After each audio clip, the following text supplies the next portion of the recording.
delegado para coordinar la presente sustentación. Siendo las 3:21 horas, damos inicio a la sustentación pública de la tesis de doctorado en Ingeniería de Sistemas y Computación titulada Efficient Non-Parametric Neural Density Estimation and its Application to Outlier and Anomaly Detection, elaborada por el estudiante Joseph Alejandro Gallego Mejía y dirigida por el profesor Fabio Augusto González, adscrito al Departamento de Ingeniería de Sistemas Industrial de la Universidad Nacional de Colombia.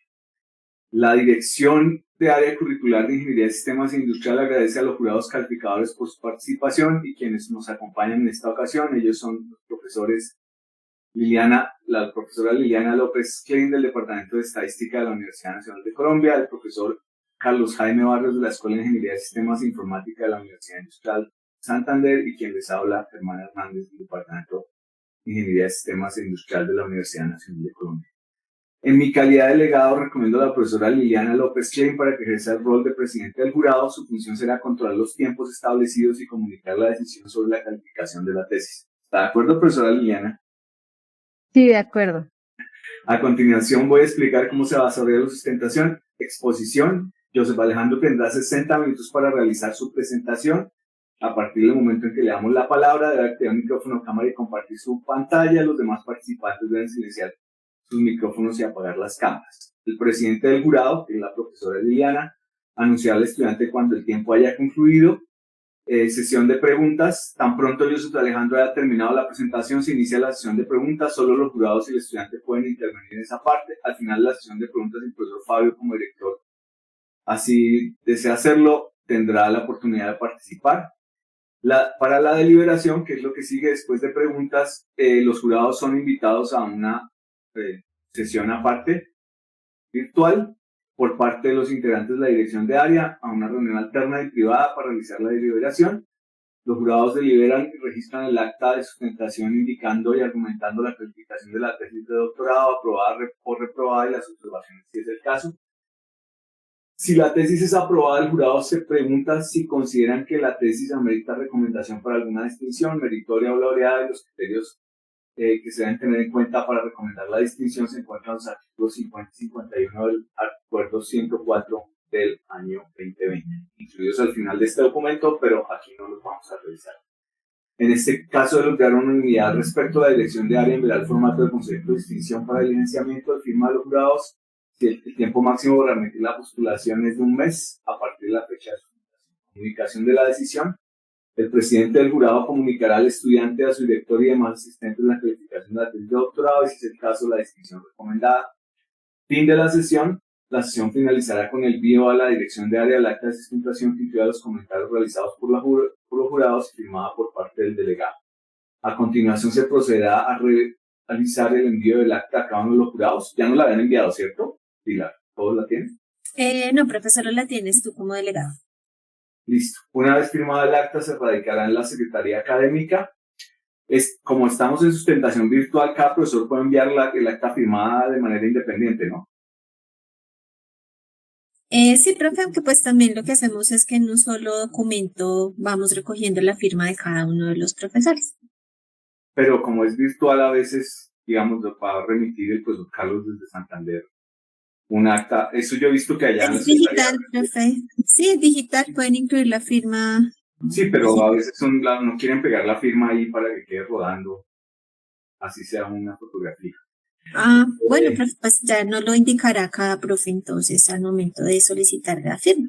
Listo. Una vez firmada el acta, se radicará a la Secretaría Académica. Yo se la voy a enviar a todos y como estamos en sesión virtual, pues deciden si la quieren enviar ahí en ese formato o en PDF. Cada quien firma una parte y yo firmo la mía como delegado de jurado y ellos allá las pegan en una sola y la envían a la Secretaría. Le doy la palabra a Joseph Alejandro para que inicie su presentación. La profesora Liliana ya empieza con el tiempo. Bueno, muchas gracias, profesor Germán.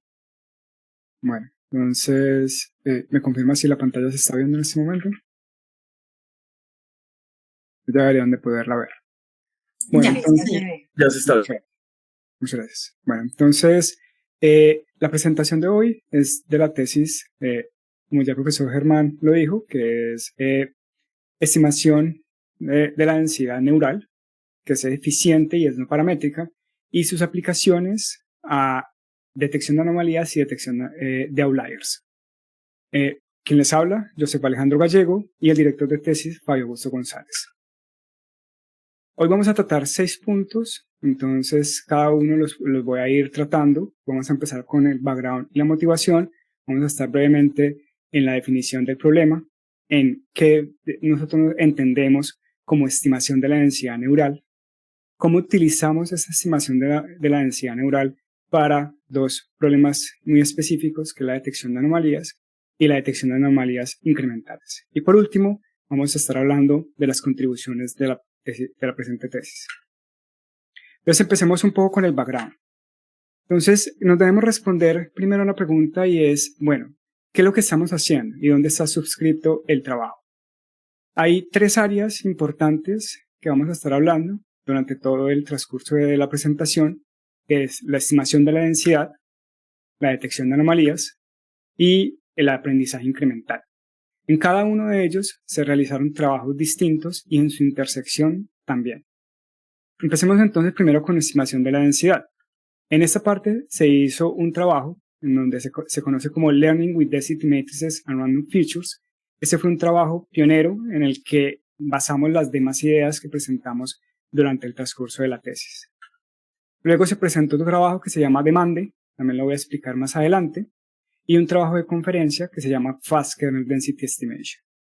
Dentro de la intersección de estimación de la densidad y detección de anomalías, hubo 2 trabajos importantes que hay que mencionar. Bueno, 3 realmente. Un trabajo de conferencia que se titula ADDMKDE, otro trabajo de conferencia que se titula LINDMKDE, y por último, un trabajo de artículo científico que se titula LANDM. En la intersección de Density Estimation, Anomaly Detection y aprendizaje incremental, encontramos 2 trabajos, uno que titulamos InQMAT y otro que titulamos Streaming Anomaly Detection. De esos trabajos les voy a hablar hoy y les voy a contar un poco más de qué se trata. Entonces, primero empecemos hablando de cuáles son las aplicaciones del presente trabajo. Bueno, la estimación de la densidad se puede utilizar para una gran cantidad de tareas, entre ellas el agrupamiento, el análisis espacial, la superresolución de imágenes, los datasets imbalanceados, el procesamiento de imágenes, la clasificación semisupervisada, lo que conocemos como texto a voz, y dentro de eso podemos tener también trabajos dentro de Anomaly Detection. Entonces, como eso es una tesis de ingeniería, vemos que nosotros planteábamos, bueno, nosotros cómo podemos, aparte de generar conocimiento a partir de ciencia, también cómo lo aplicamos en el mundo actual. Entonces, ahí en Anomaly Detection es donde encontramos ese nicho. Entonces, ahí hablamos de, por ejemplo, detección de anomalías en imágenes médicas, detección de fraudes crediticios, detección de anomalías en video o detección en series de tiempo. También detección, por ejemplo, de daños en elementos industriales. Entonces, estas son las aplicaciones. Entonces, empecemos definiendo entonces qué conocemos como estimación de la densidad. Típicamente, cuando tenemos un problema, nosotros tenemos datos, nosotros queremos estimar esa probabilidad de los puntos, de esa variable aleatoria que queremos conocer. Típicamente, lo que nosotros asumimos es que hay un proceso estocástico que hay por debajo y no conocemos la distribución real y la queremos conocer a partir de un modelo, ya bien sea paramétrico o no paramétrico. Entonces, en la literatura se pueden encontrar distintos métodos para abordar esta problemática. Hay modelos que son, por ejemplo, más pandos, con el advenimiento hoy en día de los modelos más profundos, que, por ejemplo, sobresalen los modelos de mixturas gaussianas, y en modelos no paramétricos, por ejemplo, Kernel Density Estimation, en donde vamos a estar hablando algo de este método más adelante. Dentro de los modelos paramétricos encontramos también los modelos profundos, como son los Normalizing Flows, es del estado del arte, se han venido desarrollando durante los últimos 9 a 10 años, y dentro de los modelos no paramétricos vamos a encontrar los Boltzmann Machines y nuestro modelo que lo titulamos Demande. Entonces, empecemos a definir cuál es el problema y qué es lo que nosotros queríamos abordar con esta tesis. Nuestro problema es que tenemos un método de estimación de la densidad que se conoce como Kernel Density Estimation. Es un método que no es basado en memoria y es un método que es basado en memoria y que no es fácilmente diferenciable. También tenemos métodos como las normalizing flows, que son métodos simples, que son métodos, digamos, que no son simples y además es difícil de interpretar. También entrenarlos no es tan sencillo. Y tenemos otro tipo de métodos como las redes adversarias generativas, que no son simples de entrenar, no son fáciles de interpretar, tampoco son fáciles de entrenar y digamos que la estimación de la densidad la hacen de manera intrínseca, entonces no voy a poder obtener un valor de la probabilidad.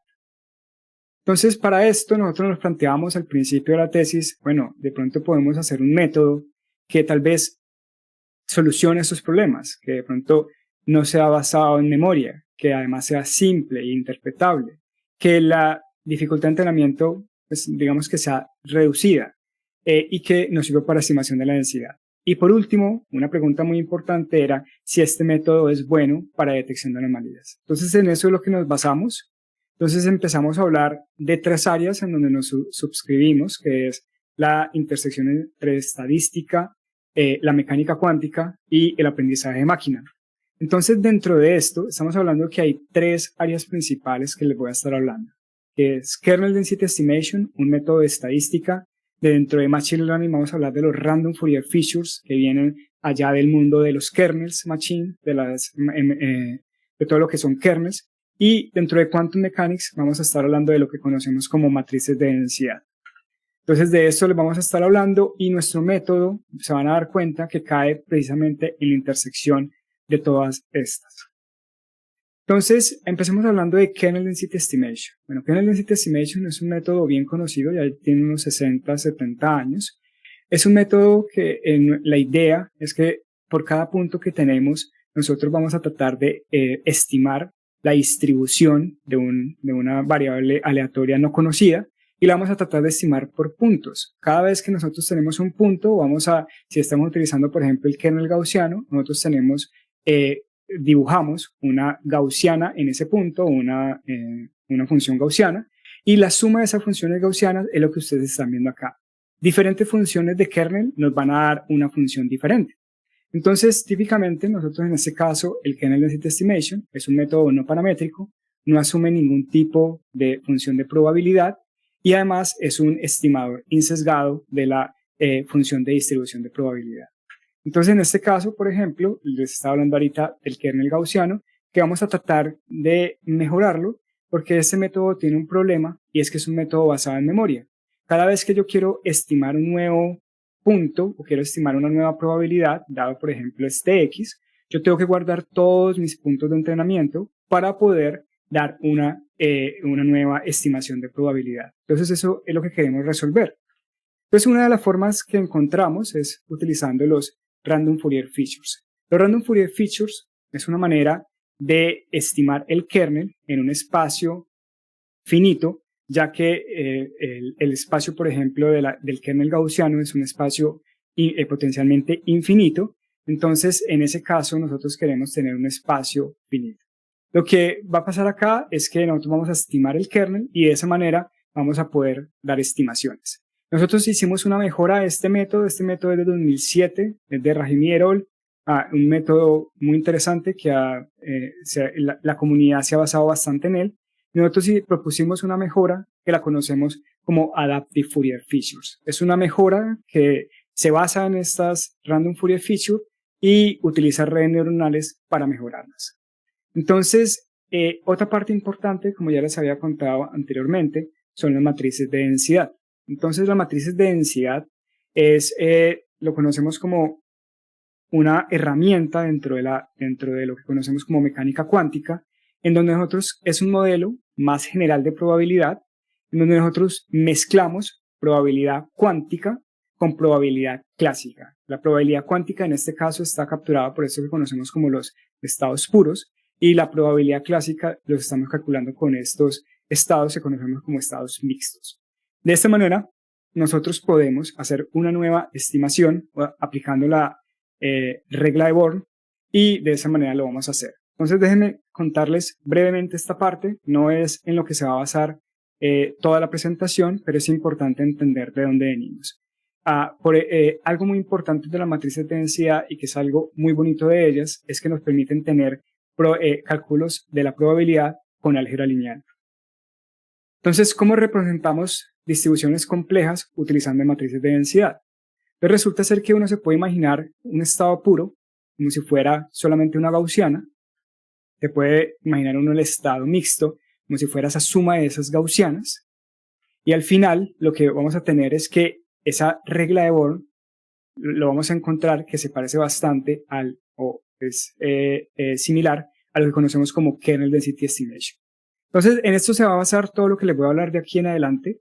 Estas fueron las ideas iniciales en las que planteé toda la tesis, donde planteamos toda la tesis con el profesor Fabio. Entonces, empecemos a hablar de uno de los primeros trabajos, que fue el trabajo pionero para poder desarrollar nuevos métodos de ingeniería para detección de anomalías y para detección de anomalías incrementales. Entonces, acá empecemos a hablar de Neural Density Estimation y empezamos a hablar de demanda, que fue el primer método que propusimos.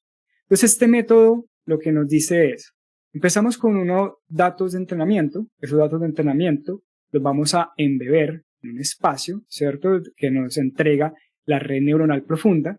Potencialmente podríamos utilizar la red neuronal o podríamos no utilizarla. Y luego de eso vamos a mapear nuestros datos a ese espacio de características, a ese espacio de Hilbert, y lo vamos a hacer explícitamente utilizando, en este caso, no implícitamente como típicamente se hace con una función de kernel, sino que lo vamos a hacer explícitamente utilizando las Adaptive Fourier Features.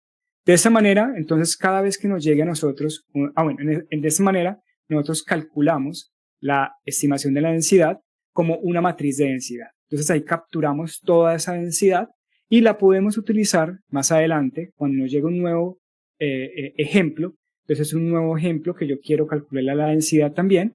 Entonces ese nuevo ejemplo lo pasamos por la red neuronal profunda. Eso nos da un espacio embebido. Podríamos no utilizar esa red neuronal profunda.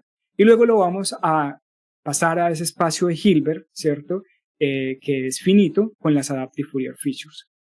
Con eso, lo que podemos hacer es lo que conocemos como un Quantum Measurement. Entonces, el Quantum Measurement en este caso es qué tanto se va a parecer este dato a esta matriz de densidad. Lo podríamos pensar de esa manera. Entonces, de esa manera lo que calculamos nosotros es una estimación de la densidad de ese nuevo punto y evitamos de esta manera lo que teníamos antes con Kernel Density Estimation, que era tener que guardar todos los puntos para poder hacer una nueva estimación. En este caso, ¿quién nos está haciendo las veces de memoria? En este caso lo pueden pensar que es la matriz de densidad. La matriz de densidad la pueden imaginarse como esa matriz, ese concepto matemático que nos va a guardar intrínsecamente toda la probabilidad y toda no toda la información, pero gran parte de la información que teníamos inicialmente en el conjunto de entrenamiento. Entonces, de esta manera, tenemos un método que es una versión eficiente de Kernel Density Estimation, que es lo que nosotros buscábamos. Es un método no basado en memoria, ¿cierto? Entonces ya tenemos la matriz de densidad. Es un método diferenciable, entonces lo podemos integrar con métodos del estado del arte y con métodos de Deep Learning. Y lo podemos optimizar de dos maneras. Eso es muy interesante. Lo podemos optimizar sin utilizar gradiente descendente, solamente utilizando una suma, o podríamos aplicar también gradiente descendente para mejorar aún más los resultados. Y pues propusimos también lo que conocemos como las Adaptive Fourier Features como una mejora a la Random Fourier Feature, y de esa manera podemos representar distribuciones de probabilidad sin tener que guardar todos los datos en memoria. Entonces esto, déjenme les cuento un poquito de las Adaptive Fourier Features, que esto lo vamos a estar trabajando durante todos los otros métodos que les voy a estar contando. Entonces, aquí hablamos de que estas Adaptive Fourier Features se pueden mejorar utilizando unos métodos que hoy en día ya tienen algunos años, pero que hoy siguen siendo muy de moda y lo que conocemos hoy como Self-Supervised Learning, que son las redes siamesas. Entonces, estas redes siamesas nos sirven para aprender, ¿cierto? Y lo que queríamos acá era mirar, oiga, si tenemos esos Random Fourier Features, que son ese espacio aproximado que nos da un espacio explícito del espacio de Hilbert, ese mapeo explícito, entonces podríamos mejorar ese mapeo. Entonces resulta ser que sí lo podemos mejorar, y y lo podemos hacer a partir de las Adaptive Fourier Features. Entonces, en este caso, las Random Fourier Features son típicamente, como les voy a mostrar acá, tenemos típicamente un dato en el cual nosotros mapeamos a partir de esta función que ustedes ven acá y obtenemos un espacio de características explícito. Entonces, este espacio que ustedes ven acá, que son los W y son los B, van a ser ese mapeo en el que yo le voy a aplicar a los X sub I para poder llegar al espacio explícito. Entonces, lo interesante de esto y de esto que ven acá es que al final yo me voy a poder comparar con lo que conocemos con el kernel. Entonces, el kernel, que era lo que antes nos interesaba y que era el problema que teníamos con Kernel Density Estimation, aquí lo vamos a evitar, ya no lo vamos a tener. Y la razón de que no lo vamos a tener es debido a que tenemos este mapeo implícito. Entonces, de esa manera evitamos, ¿cierto? Evitamos tener el kernel o utilizar la función de kernel. Entonces, de esa manera podíamos mejorar, lo que tratábamos de mejorar acá era estos W y estos Bs. Esa era nuestra hipótesis original y pues resulta ser que sí, se encuentran que hay mejores resultados cuando utilizamos Adaptive Fourier Features comparados con solamente utilizar Random Fourier Features. Entonces, después de esto, lo que empezamos a hacer, bueno, nos preguntamos, bueno, ¿y cómo probamos esto? Entonces, creamos sintéticamente un dataset que lo dejamos abierto para la comunidad, lo dejamos como datos abiertos. Y en este dataset hay 9 datasets que son de 2 dimensiones. También tenemos otros de 1 dimensión y 10 dimensiones, en los que podemos tener la estimación de la probabilidad exacta. Entonces nosotros sabemos para cada punto cuánto es la estimación de la densidad. Eso es muy interesante porque lo podemos comprobar que también lo hace nuestro método. Entonces este fue uno de los primeros comparaciones. Nosotros nos comparamos de 2 maneras. Una primera comparación que queríamos hacer era, oiga, ¿será que nuestro método es rápido y tiene las mismas propiedades que Kernel Density Estimation? Entonces hicimos una comparación contra FastKDE, que es esto que les estoy mostrando acá. Entonces resulta ser que a partir de un cierto conjunto de entrenamiento, resulta ser que el método en tiempo de ejecución se demora menos. Y era lo que nosotros queríamos al final de este método. Claro, para conjuntos pequeños, tal vez utilizar kernel, una función, por ejemplo, como lo es TreeKDE o otro tipo de funciones, de pronto va a ser mejor idea. Pero si ya tenemos más de 100.000 datos, que es típicamente lo que tenemos hoy en día con el gran volumen de datos, pues va a ser una muy buena idea utilizar demanda. Entonces, en este caso también les estamos mostrando en esta imagen, como lo ven acá, vemos que tenemos por un lado el MAE, que es el Mean Average Error, y tenemos el tiempo de ejecución o el error absoluto medio. Entonces vemos que nuestros métodos se comportan mejor que los otros métodos que son de FastKDE. Entonces esto es muy interesante porque FastKDE es un área completa de Machine Learning en donde hay gente que se dedica solamente a escribir cómo mejorar FastKDE. Entonces esto fue muy interesante, me gustó mucho y luego nos preguntamos, bueno, pero ¿qué pasa con ya no con los métodos de FastKDE, sino con los métodos, por ejemplo, neurales, como Normalizing Flows? Entonces también nos quisimos comparar contra ellos y ver qué pasaba, qué obtenían ellos. ¿Qué obtuvimos? Bueno, obtuvimos que parece ser que esta es la densidad real de los datos, es la función de donde vienen. Y como pueden ver, estos son los 2 métodos que nosotros propusimos. Se ven mucho mejor y se ven mucho más parecido a lo real. Esta es la estimación de la densidad. Compárenlo, por ejemplo, con métodos de Normalizing Flows. Pareciera ser que estos métodos tienen algunos problemas que, además de que no está obteniendo bien la densidad, tienen también problemas en cuanto a que no son tan fáciles de entrenar. ¿Listo? Entonces se van a demorar bastante. Esto fue realmente un trabajo laborioso en el que tuvimos que pasar durante el doctorado para solamente poder entrenar estos métodos del estado del arte. Bueno, entonces, para esta primera parte que les contaba de estimación de la densidad, hubo 4 publicaciones. Una primera que llamamos Demande. En esta se publicó en EEEE Access, es un journal de alto impacto. También tuvimos de donde nacieron todas esas ideas, que se llama Learning with Density Matrices and Random Features. Este fue el trabajo del primer al segundo año del doctorado. Luego trabajamos FastKDE también, que fue un artículo de conferencia en Iberamia.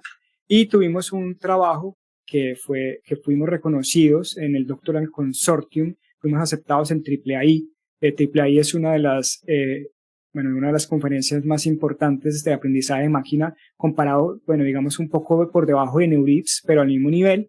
Y estamos hablando de que pues solamente se aceptan 20 de los doctorandos a nivel mundial. Entonces, digamos, ahí fuimos aceptados ahí y presentamos nuestro trabajo.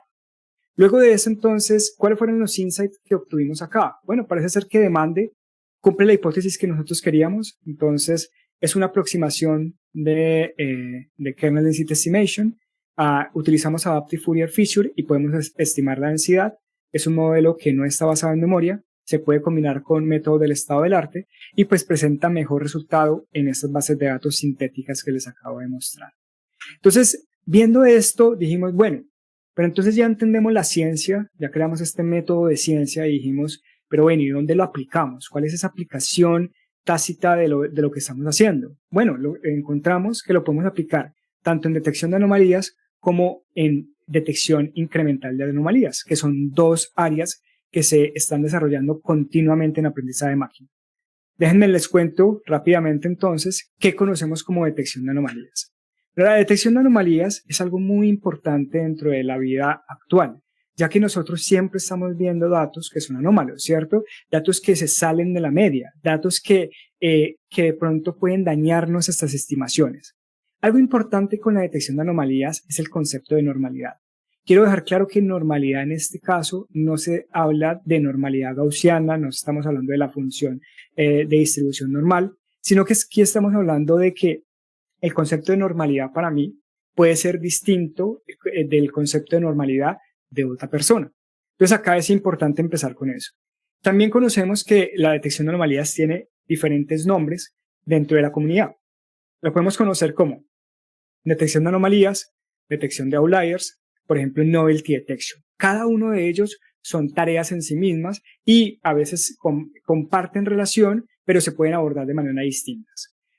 Se puede trabajar de diferentes maneras, se puede trabajar de manera supervisada, no supervisada y semisupervisada, y podemos tener diferentes tipos de aplicaciones. ¿Qué tipo de aplicaciones podemos tener? Bueno, aplicaciones médicas, aplicaciones de detección de fraude, aplicaciones, por ejemplo, en video, en series de tiempo, en análisis de pronto de daños industriales. Y como lo pueden ver aquí a la derecha, entonces tenemos, por ejemplo, noten acá que tenemos un conjunto de datos, como lo pueden ver acá en la mitad, que son este conjunto de datos que ven acá.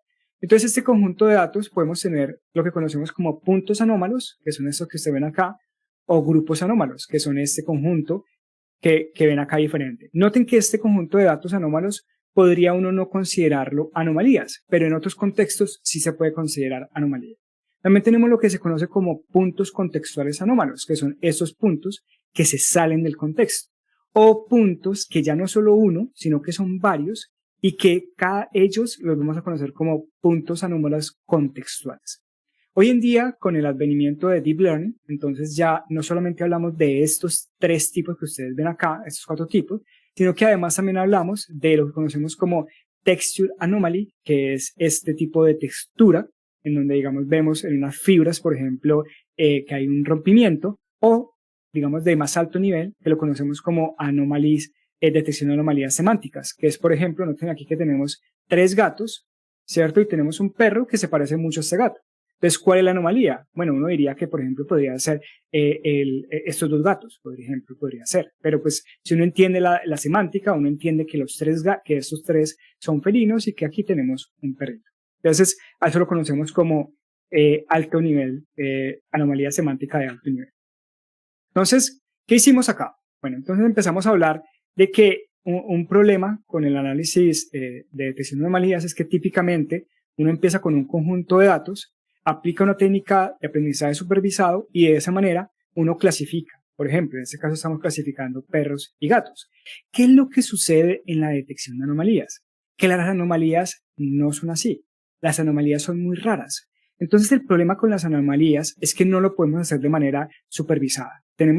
Lo podemos hacer, pero los algoritmos no funcionan tan bien. Típicamente tenemos un porcentaje muy pequeño del conjunto de anomalías. En ese caso, solemos utilizar lo que conocemos como métodos no supervisados. Entonces ahí era donde nosotros queríamos entrar. Entonces dentro del estado del arte de detección de anomalías encontramos una gran variedad de métodos. Encontramos métodos también que son pandos, que pueden ser basados en clasificación, modelos probabilísticos, parecido a los modelos que nosotros estamos presentando, incluso miren aquí está Kernel Density Estimation, modelos de reconstrucción, como lo son todos los modelos de PCA, Principal Component Analysis, los modelos de distancia, que aquí hay que hablar de dos que sobresalen, que son iForest o Isolation Forest, y KNN, K-Nearest Neighborhood, y también dentro de la clasificación, lo que conocemos como One Class Super Vector Machines. Digamos que estos 4 métodos sobresalen al menos en la parte panda. En la parte profunda tenemos métodos que sobresalen también, como lo son el One Class Neural Network, que se parece al One Class Super Vector Machines, pero utilizando redes neuronales. Tenemos métodos, por ejemplo, variacionales, y tenemos métodos, por ejemplo, de autoencoders. Y también los métodos GANs o adversarios. Entonces, ahí establecimos nosotros nuestro problema de investigación. Entonces, lo que empezamos a preguntarnos es, venga, y con esa idea que tenemos de la estimación de la densidad y que ya podemos tener ya no dependemos del conjunto, de guardar todos los datos del conjunto de entrenamiento, ¿será que podemos crear un método mejor que pueda estimar la probabilidad y con la probabilidad podamos saber si un dato es anómalo o no es anómalo? Pues resulta ser que sí, que eso fue lo que comprobamos. Entonces nosotros en este caso es un método que se basa en 3 etapas. La primera etapa es una etapa en donde yo calculo explícitamente la matriz de densidad, esa matriz que les contaba ahorita. ¿Listo? Entonces yo utilizo otra vez Random Fourier Feature, aplico Adaptive Fourier Feature para mejorar ese mapeo explícito. Luego de esa primera parte de entrenamiento, calculo lo que conocemos como un threshold, que es ese punto en donde vamos a decir, mire, a partir de este punto vamos a considerar todo como anomalía. Toda la probabilidad que sea menor lo consideramos como un punto anómalo. Y tenemos una parte de predicción en donde cada vez que nos llegue un nuevo dato, lo que vamos a hacer es calcular lo que conocemos como un quantum measurement o calcular su probabilidad, y de esa manera vamos a poder calcular si utilizando ese punto de rompimiento, de ese threshold en inglés, vamos a poder saber si ese dato se considera como normal o como anómalo. Entonces, esto fue el primer trabajo, se llamó AD de MKD, y luego le hemos cambiado un poco los nombres, ahora se llama ANDM, y lo que hicimos después fue preguntarnos, venga, pero ya tenemos entonces la estimación de la densidad, pero no estamos utilizando ninguna red neuronal al principio. ¿Será que utilizar una red neuronal al principio, de tal manera que nos capture, ¿cierto? Nos capture ese espacio implícito o que nos reduzca la dimensionalidad? ¿Será que eso mejora aún más los resultados? Bueno, pues resulta ser que sí. Entonces, en ese caso, hablamos de lo que conocemos como Latent Anomaly Detection Using Entity Matrices.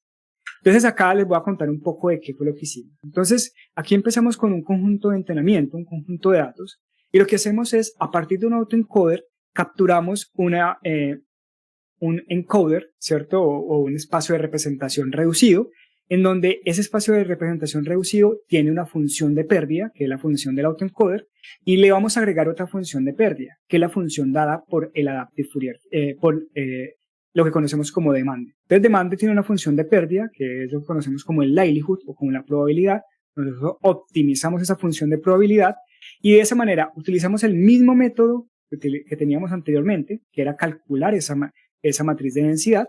Y lo que hacemos después, cuando nos llega un nuevo ejemplo, es codificar ese ejemplo, lo pasamos por el Adaptive Fourier Feature y hacemos lo que conocemos anteriormente como un Quantum Measurement. Esto es muy interesante porque de esa manera, entonces, como lo pueden ver aquí a la derecha, cada vez que tenemos un nuevo dato, cada vez que pasamos un nuevo dato, entonces lo que nosotros vamos a hacer es simplemente, si ese dato cae de aquí hacia arriba, es decir, tiene una probabilidad alta, lo vamos a considerar como un dato normal, pero en cambio, si ese dato tiene una probabilidad baja, es decir, que cae acá en estas partes que lo ven en la figura, entonces, en ese caso lo consideramos como una anomalía. Entonces, este método resultó ser que funciona un poco mejor, entonces queríamos probar, ya tenemos el método, probémoslo. ¿Y cómo lo probamos? Bueno, en este caso, con ayuda, digamos, pues hoy en día hay muchas bases de datos que son abiertas, entonces ahí, digamos aquí, ven que hay son 24 bases de datos donde probamos, tenemos diferente número de ejemplos, tenemos diferente número de dimensiones y también el ratio o el porcentaje de anomalías también difiere. Entonces, de esta manera, probamos nuestro método. Se está utilizando AUC, ROC en este caso, y los resultados son como los pueden ver acá. Entonces, vemos que los dos métodos, que es LANDM y ANDM, tienen los mejores resultados, como lo pueden ver acá, que es 0.6 y 0.58. El LANDM es utilizando esta representación latente del autoencoder, y digamos que pues podemos ver también que los resultados pues se comportan en general mucho mejor que los del estado del arte, mirando por ejemplo que la mediana es superior en cada uno de los resultados, y que también, bueno, su desempeño, digamos a NDM, parece ser que su desempeño es un poco más, digamos que su cuartil 1 y cuartil 3 es, o ese rango intercuartílico es menor, resulta, pero como ustedes pueden ver, digamos que sus bigotes o sus resultados en AUC-ROC son más amplios. Entonces, bueno, eso nos mostró, digamos que los resultados eran, digamos, en este caso convincentes. Entonces, hicimos en este caso 3 publicaciones. Una primera que se llamó ADMKDE, es Anomaly Detection Through Density Matrices and Fourier Features. Eso se presentó en el International Conference on Information Technology and Systems. Y también luego presentamos lo que es el LIN-DMKDE. Eso fue un Student Abstract que fue aceptado también en la AAAI.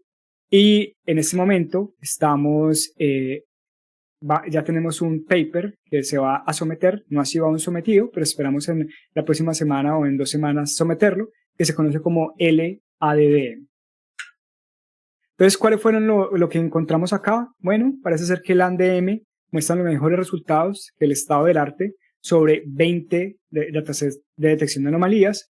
El desempeño del LANDM no se ve afectado, digamos, por el porcentaje de datos anómalos, y en contraste, digamos que con Kernel Density Estimation, digamos que el LANDM no requiere esos requerimientos de memoria, digamos que sí lo requerimos en KDE, y también su desempeño para hacer una nueva predicción también es mucho menor que KDE.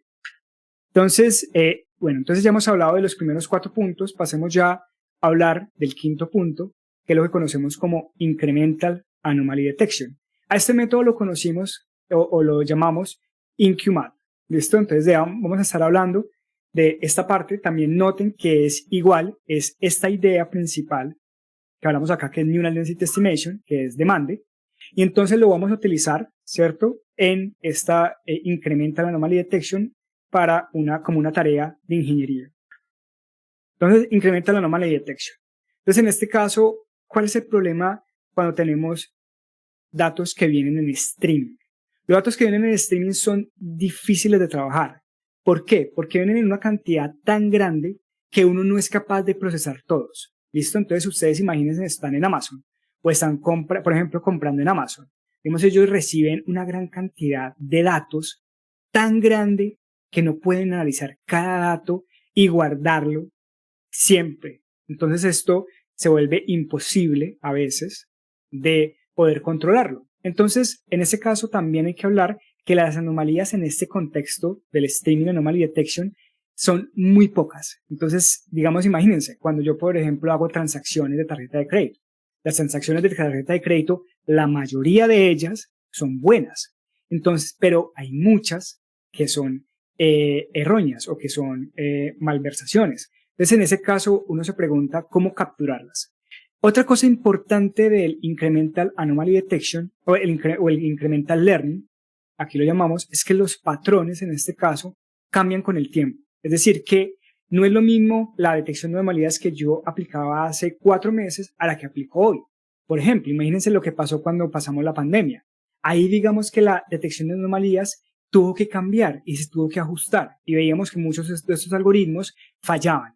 Entonces la pregunta que uno se hace es, ¿cómo hago para crear precisamente algoritmos que cuando se den cuenta de este cambio, ¿cierto? En este cambio de los patrones, ¿cómo hago para que se adapten? Muy parecido a lo que nosotros como seres humanos hacemos. Nosotros nos vamos adaptando al cambio, ¿cierto? Entonces tratamos de hacer esto.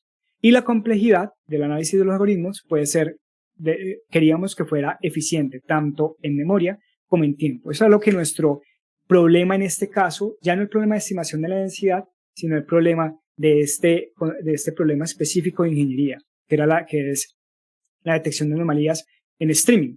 Entonces, en este caso también tenemos métodos del estado del arte. Esto se sigue trabajando actualmente. Y tenemos métodos, por ejemplo, que son pandos o métodos que son profundos. Dentro de los pandos podemos tener métodos probabilísticos, métodos que se basan en distancia, métodos, por ejemplo, que son ensambles, ¿cierto? De otros métodos. Aquí hay que hablar, por ejemplo, de métodos que se basan, por ejemplo, en histogramas, como los LODA, métodos que se basan, por ejemplo, en hash, que lo que hacen es coger isolation forest y utilizar funciones de hash como rshash, o también como un método que sorprendente es muy bueno desde 2022, que se llama memstream y que tiene unos buenos resultados. Entonces, hablemos cómo vamos a hacer nosotros para resolver este problema. Entonces acá lo que nosotros tenemos es lo siguiente. Tenemos datos que llegan, ¿cierto? Datos que llegan en el tiempo. Y lo que nosotros queremos hacer es precisamente capturar esa probabilidad. Entonces noten que para cada dato que nosotros tenemos en la parte de aquí arriba, nosotros calculamos una probabilidad. Aquí en la parte izquierda pueden ver la probabilidad de ese dato. Estos son simplemente datos que ocurren a través del tiempo y nosotros calculamos su probabilidad. ¿Qué es lo que sucede? Lo que sucede es que si nosotros desde el futuro, y ya lo vamos a ver más adelante, si tenemos algunos puntos que los consideramos que están por fuera, lo que nosotros esperaríamos de un método de detección de anomalías, o al menos de densidad, es que la densidad de ese punto lo considerará muy bajo. ¿Listo? Entonces, en este caso, como lo pueden ver en esta imagen, digamos que lo que nosotros queremos es que precisamente esos datos que tienen baja probabilidad lo vamos a considerar como datos atípicos. Entonces, el problema acá era, oiga, ¿cómo adaptamos entonces kernel density estimation para que pueda adaptarse a estos cambios que se generan típicamente por los datos que vienen en streaming? Entonces, acá hablamos de lo siguiente. Entonces, hablamos de InQmat. Entonces, este método se basa en lo siguiente. Se basa en las mismas ideas que habíamos hablado anteriormente, pero vamos a hacer algunos ajustes pequeños para que nos funcione para incrementar. Eso fue lo muy bonito que pudimos lograr dentro de la tesis. Entonces, noten acá que encontramos otra vez datos que son unos datos iniciales, que son los datos iniciales para poder inicializar esta matriz de densidad. Y lo que vamos a tener es que luego nos van a empezar a llegar varios datos. Algunos datos son normales, algunos datos son anómalos, pero cuando llega cada dato, nosotros no conocemos si es un dato anómalo o es un dato real. Entonces lo que hacemos es, lo pasamos también por el Adaptive Fourier Feature, como lo hacíamos anteriormente, en este caso utilizando ese mapeo explícito, y lo pasamos por este que conocemos como medida cuántica o este quantum measurement. Entonces, en ese caso, lo que podemos ver es que volvemos otra vez a hacer lo mismo de antes. Entonces lo que hacemos es, si el dato, ¿cierto? Si el dato tiene cierta probabilidad y pasa este punto de corte, lo vamos a considerar como un dato normal. Si es hacia abajo, lo vamos a considerar como un dato anómalo. ¿Listo? Y entonces, ¿qué va a pasar acá? Bueno, resulta ser que aquí fue lo interesante de todo esto. Y es que lo vamos a actualizar solamente, vamos a actualizar esta matriz de densidad solamente cuando ese dato se considere normal. Y eso es lo muy bonito del método. ¿Por qué? Porque lo que hacemos es, cada vez que llegue un nuevo dato y se considera como normal, ese nuevo dato va a actualizar la matriz de densidad. Y lo va a actualizar como, si lo pueden ver acá, es como si hiciéramos una media exponencial. ¿Listo? Un promedio o una exponencial moving average. ¿Cierto? Entonces, en ese caso, actualizamos la matriz de densidad y de esa manera actualizamos. Entonces, ¿cuáles son las 4 fases que tiene este método? Bueno, tiene 4 fases muy diferenciadas. La primera es mapear cada punto a ese espacio de Random Fourier Feature o la Adaptive Fourier Feature. En una segunda fase, que es inicializar la matriz de densidad. Y en una tercera fase, que es estimar la probabilidad de cada punto. Y si ese punto se considera como normal, pasamos a la cuarta fase, que es actualizar la matriz de densidad. ¿Listo? Entonces, algo que nos preguntamos luego de presentar este trabajo, dijimos, oiga, ¿y qué pasa si en vez de solamente hacer esa media exponencial, qué tal si lo que hacemos es descartar los datos más antiguos, ¿cierto? O al menos el dato más antiguo y actualizarlo por el dato más nuevo. Entonces, eso fue lo que hicimos acá, lo llamamos InQmat-M, ¿cierto? InQmat-M, que es el que ustedes ven acá.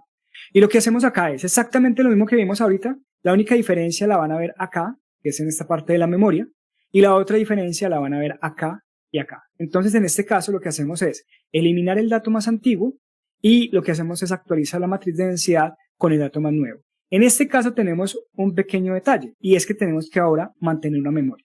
¿Qué tan grande es esa memoria? Bueno, encontramos que una memoria de 200 datos a 2000 datos era suficiente en este caso para encontrar unos buenos resultados. Entonces, también se presentan las 4 fases, son exactamente las mismas, no cambian nada. La única fase que cambia es la última, que al momento de actualizar, simplemente descartamos y no hacemos esta medida exponencial. Entonces, ¿qué encontramos? Bueno, encontramos que eso se puede parecer mucho a como cuando nosotros hacemos mean, average, una media móvil, un promedio móvil o un promedio móvil exponencial. Se parece bastante en este caso. Y lo que pueden ver acá en este caso es que cuando vemos el de memoria, él a partir de un punto se olvida de todo lo demás, comparado con el exponencial, que lo que hace es ir olvidando de manera exponencial. Entonces la pregunta que nosotros nos hacíamos, bueno, entonces, ¿qué método es mejor? ¿Será mejor el método de memoria? ¿Será mejor el método exponencial? ¿Y cómo nos comparamos con el estado del arte? Bueno, para responder esa pregunta, entonces lo que hicimos fue decir, bueno, entonces hagamos el setup experimental. En este caso, entonces, la experimentación lo que hicimos fue tener 12 bases de datos en streaming, lo comparamos contra 12 métodos y hicimos pues búsqueda de hiperparámetros para cada uno de los métodos para encontrar los mejores resultados, y lo que vamos a mostrar ahorita es el AUC-ROC. Entonces, en este caso, las bases de datos las podemos ver acá. Hay algunas bases de datos muy pequeñas, como las que ven al principio, que son estas primeras 6. Un segundo que no se ve el mouse. Entonces pueden ver que son estas primeras de acá. Y estas últimas que vemos acá, que tienen mucho más datos. Inclusive UNSW tiene cerca de 2,5 millones de datos. Solamente entrenar este modelo, digamos que toma una cantidad considerable de tiempo. Entonces, nos comparamos y decimos, bueno, ¿y qué tal son los resultados? Bueno, pues resulta ser que hay un método que se llama MemStream, que tiene un muy buen resultado. Sin embargo, InQMath es mejor que MemStream. El de memoria es un poquito peor que MemStream. Sin embargo, pues queda dentro de los mejores métodos, es decir, que no es tan malo.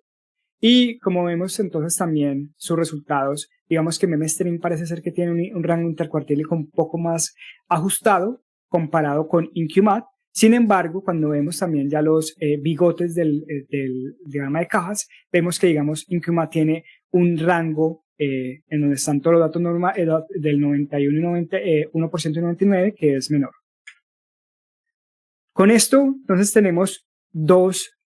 hicimos 2 publicaciones. Entonces, una primera publicación que se llama InQMath, que está en ICDM. Esta la llamamos InQMath Incremental Quantum Measurement Anomaly Detection. Bueno, y quedó aquí publicado. Y acabamos de someter que se llama que es Neural Computing and Application, que se conoce también como InQMath.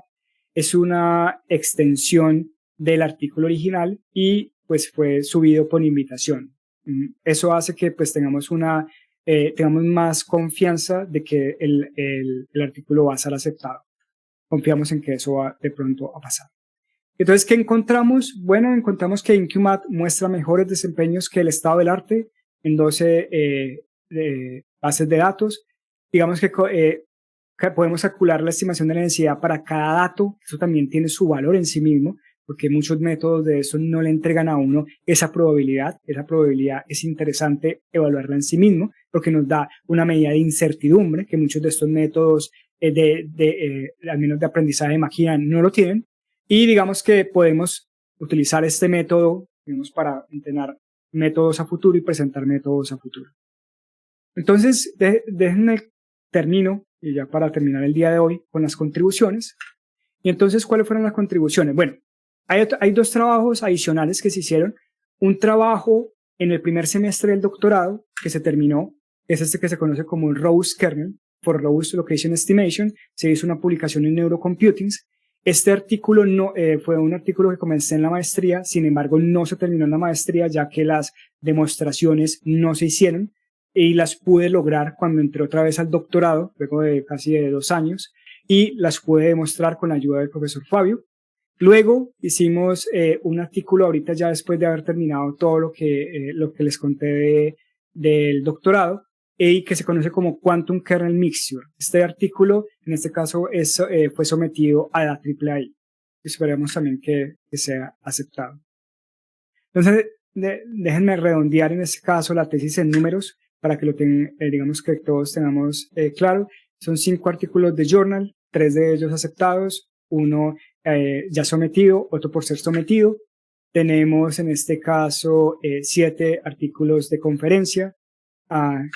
Tenemos un artículo de abstract, tenemos un doctoral consortium en la AAA. Tenemos 2 personas que fueron co-advice con el profesor Fabio, codirigidas, disculpen ahí el anglicismo, que es Oscar Bustos de maestría y Juan Felipe Osorio de pregrado. Dejamos 6 repositorios de GitHub como open source para que la comunidad lo pueda utilizar y pueda seguir construyendo desde ahí. Dejamos un dataset también abierto para que la comunidad también lo pueda utilizar. Y por último, digamos que pues una noticia que fue muy grata para mí y también lo que sé que es para el profesor Fabio, fue aceptado durante los últimos 4 meses he estado trabajando de cerca en un proyecto que es financiado por la NASA y financiado por la Agencia Espacial Europea, donde utilizamos modelos de self-supervised los métodos self-supervised, y he estado trabajando ahí como investigador para, digamos, como un fellowship, pues ya para finalización del doctorado. Entonces, las conclusiones, digamos que no hay mucho más que decir, ya les he contado todo. Digamos que presentamos un método que se llama Demande, que estima que hace una estimación de la densidad, que lo mejoramos con Adaptive Fourier Feature. Es un método que no es basado en memoria, se puede combinar con métodos del estado del arte, y además de eso nos brinda la posibilidad de unirlo a métodos de batch como Anomaly Detection y métodos incrementales, y eso es todo. Muchas gracias por escucharme y por estar ahí. Muchas gracias. Listo, gracias. Cumpliste con el tiempo.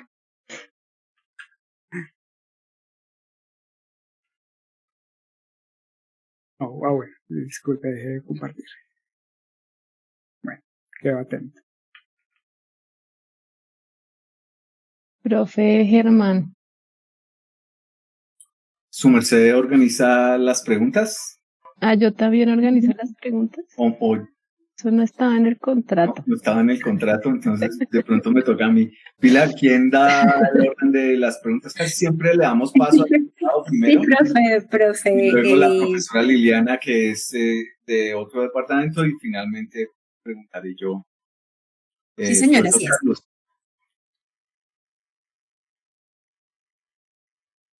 Listo, entonces empieza el profe Carlos, ¿cierto?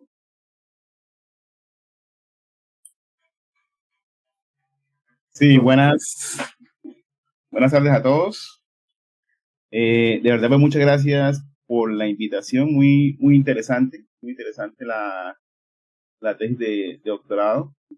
En realidad, pues me dejó más preguntas, no tanto porque, digamos, cuestione los resultados, sino por curiosidad.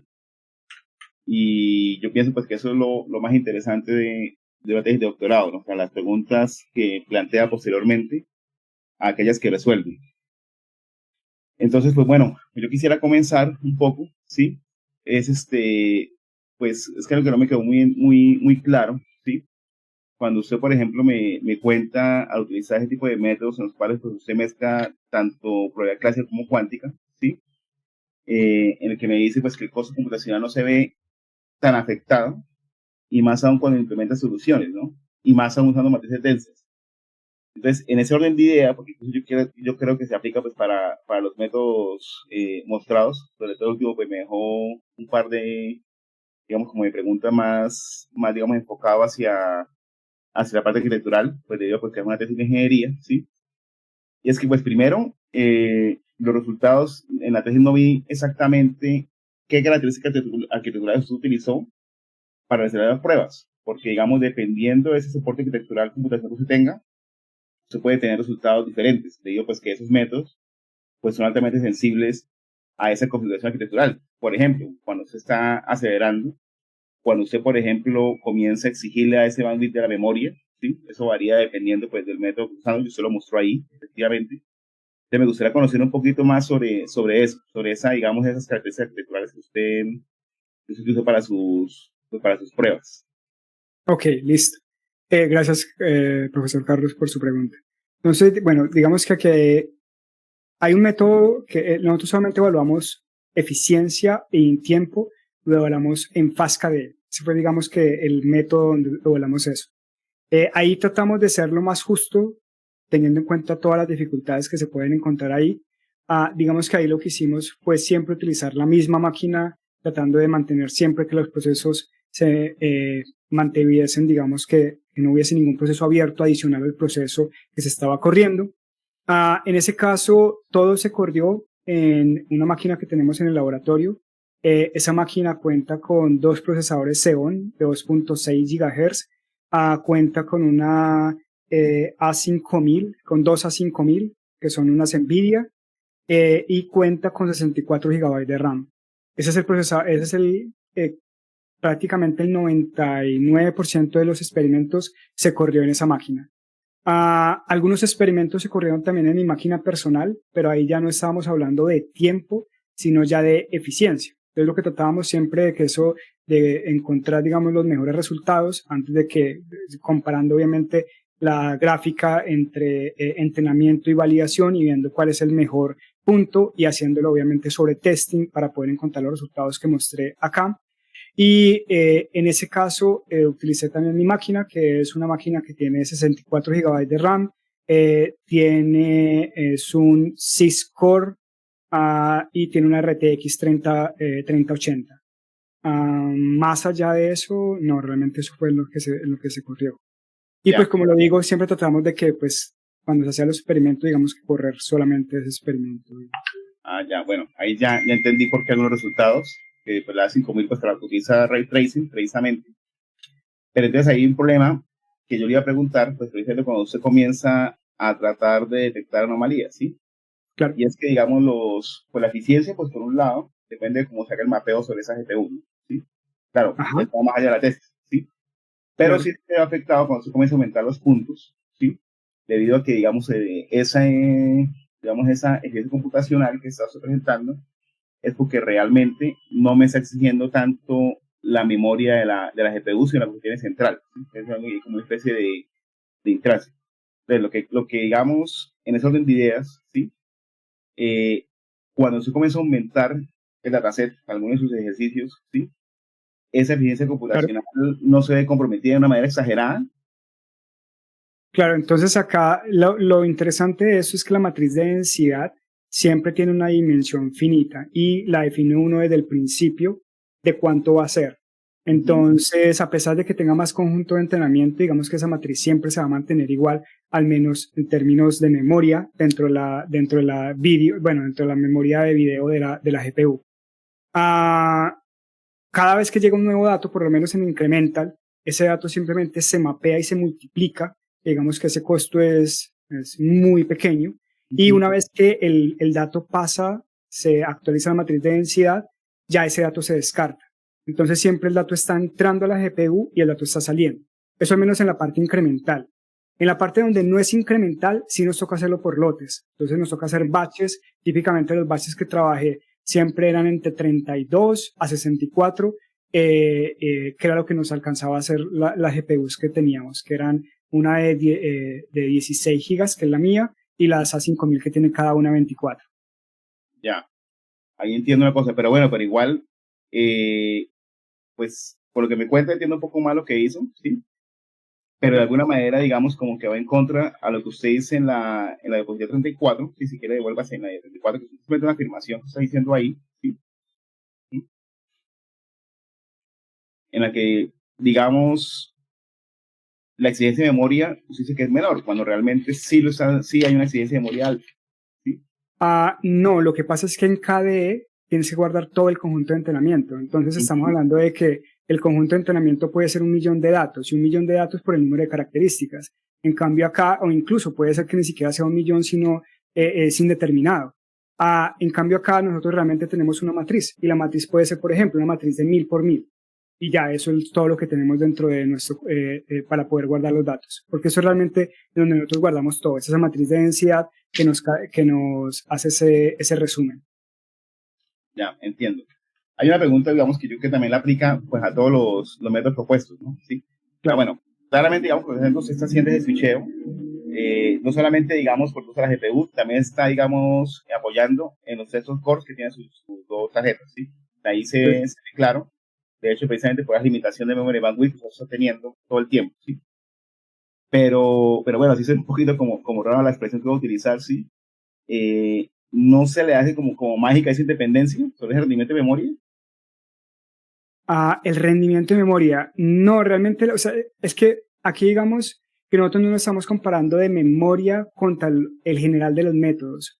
Es decir, contra otros métodos que sean diferentes KDE, lo más seguro es que este método puede tener igual o de pronto un poco más requerimiento de memoria. Ese digamos que no era el punto realmente que quería dejar acá sentado. Realmente el punto era importante, era que nosotros tenemos menos requerimiento de memoria comparado con Kernel Density Estimation. Porque es que el problema de Kernel Density Estimation es un método muy poderoso, funciona muy bien y se puede utilizar para de todo, pero el problema es que no escala. Tú a eso, después de tener 100.000 datos, ya eso se te voló y ya ni siquiera lo puedes utilizar. Ese realmente era el punto. Claro, yo lo comparo con cualquier otro método y lo más seguro es que este método puede consumir más memoria. Incluso puede consumir más que una, no sé, que una Convolutional Neural Network, que de pronto una LSTM, incluso, o un Transformer. Bueno, aquí los métodos que teníamos eran, no sé, métodos que tenían de 2 millones a 10 millones de parámetros. Entonces realmente puede ser que tengamos más, pero realmente no era el punto. El punto era que del otro lado, si utilizas Kernel Density Estimation, te toca guardar todos los puntos. Entonces, ahí lo que te va a tocar hacer siempre es tener un disco duro, te va a tocar estar siempre mapeándolo a la GPU, haciéndolo por bache y por cada dato que te llegue. Entonces el problema es que es lineal con el número de datos que te llegue, pero en testing, en prueba. O sea, estamos hablando de que cuando quieres hacer una nueva estimación, te va a tocar hacer siempre para cada dato ir y pasar por todos los datos de entrenamiento. Y eso era realmente lo que nosotros queríamos saber acá, pero es muy valioso el punto, Carlos. Realmente acá no estamos hablando de que, digamos, tengamos menores requerimientos que otros métodos. Sí. Y de pronto no lo dejé claro. No, y de verdad, digamos, esos métodos, digamos, como inspirados en Quantum, realmente son muy, muy interesantes, ¿sí? Como le decía, pues, plantea más preguntas que lo que logra resolver, ¿sí? Y bueno, yo soy más del lado, más de la parte arquitectural, ¿sí? Claro. Pero sí, digamos, ahí también, pues a partir de su respuesta me surge otra pregunta, ¿sí? Claro. Que bueno, digamos, cuando usted comienza a estimar, digamos, esa densidad, ¿no? Sí. Y bueno, comienza a mirar la probabilidad de los datos, lo mezcla, bueno, de acuerdo a lo que usted va, digamos, con ese método, digamos, Quantum inspirado, ¿sí? Cuando usted intenta, digamos, detectar las anomalías, ¿sí? Para identificar esos puntos de datos, los valores que usted tiene no se ven comprometidos. Digamos, si uno lo compara en términos de eficiencia, quiero decir, ¿no? No sé si soy claro un poquito en la pregunta. No, discúlpame, no. Bueno, o sea, digamos, yo estimo la densidad y eso modifica la anomalía. Ajá. Sí. Ya, claro, lo estás hablando ya de la parte cuántica, ¿sí? Por lo que hago la medida cuántica y entonces eso modifica. Ok. Hay que hacer una aclaración acá y tienes toda la razón. Yo no la hice al principio. Eso es inspirado, es métodos inspirados en cuántica que se pueden utilizar en computadores cuánticos. ¿Sí? ¿Listo? No hice la aclaración. Yo en ningún momento utilicé computadores cuánticos. No, está simulando el clásico que está bien. Es que esa mezcla me parece interesante. ¿Sí? Pero tienes toda la razón. Digamos que en el grupo de investigación tenemos, en ese momento, el profesor Fabio está dirigiendo a otra persona que también está haciendo el doctorado en nuestro grupo de investigación, que es el estudiante Diego, y él está haciendo algoritmos que se basan para que toma todas esas ideas y las mejora para utilizarlos en computadores cuánticos. Y ahí tienes toda la razón. Yo ahí, si hablo de detección de anomalía, lo más seguro es que al hacer la medida, pues voy a modificar exactamente lo que pasa por debajo, porque al final por eso es el experimento cuántico. Pero aquí en este caso, como le estamos haciendo clásico, realmente nosotros no modificamos la anomalía. Realmente los datos siguen siendo los mismos. La matriz, como está guardada, digamos, en la GPU, tampoco se está modificando, a menos de que yo la modifique manualmente y que la actualice. Pero sí, tienes toda la razón. Yo no dejé claro que es solamente inspirado. Al menos en mi tesis. Habrá otras tesis que el profesor Fabio también está dirigiendo que sí son, sí se están utilizando, ya sea en en computadores simulados o ya sea en computadores reales cuánticos. Ok, perfecto. No, Sí. pues, por mi lado, pues está muy bien. Muchas gracias por las respuestas, ¿sí? Ya con eso pues me queda muy claro. Pues le doy la palabra pues a los otros jurados. Muchas gracias. Muchas gracias, Carlos.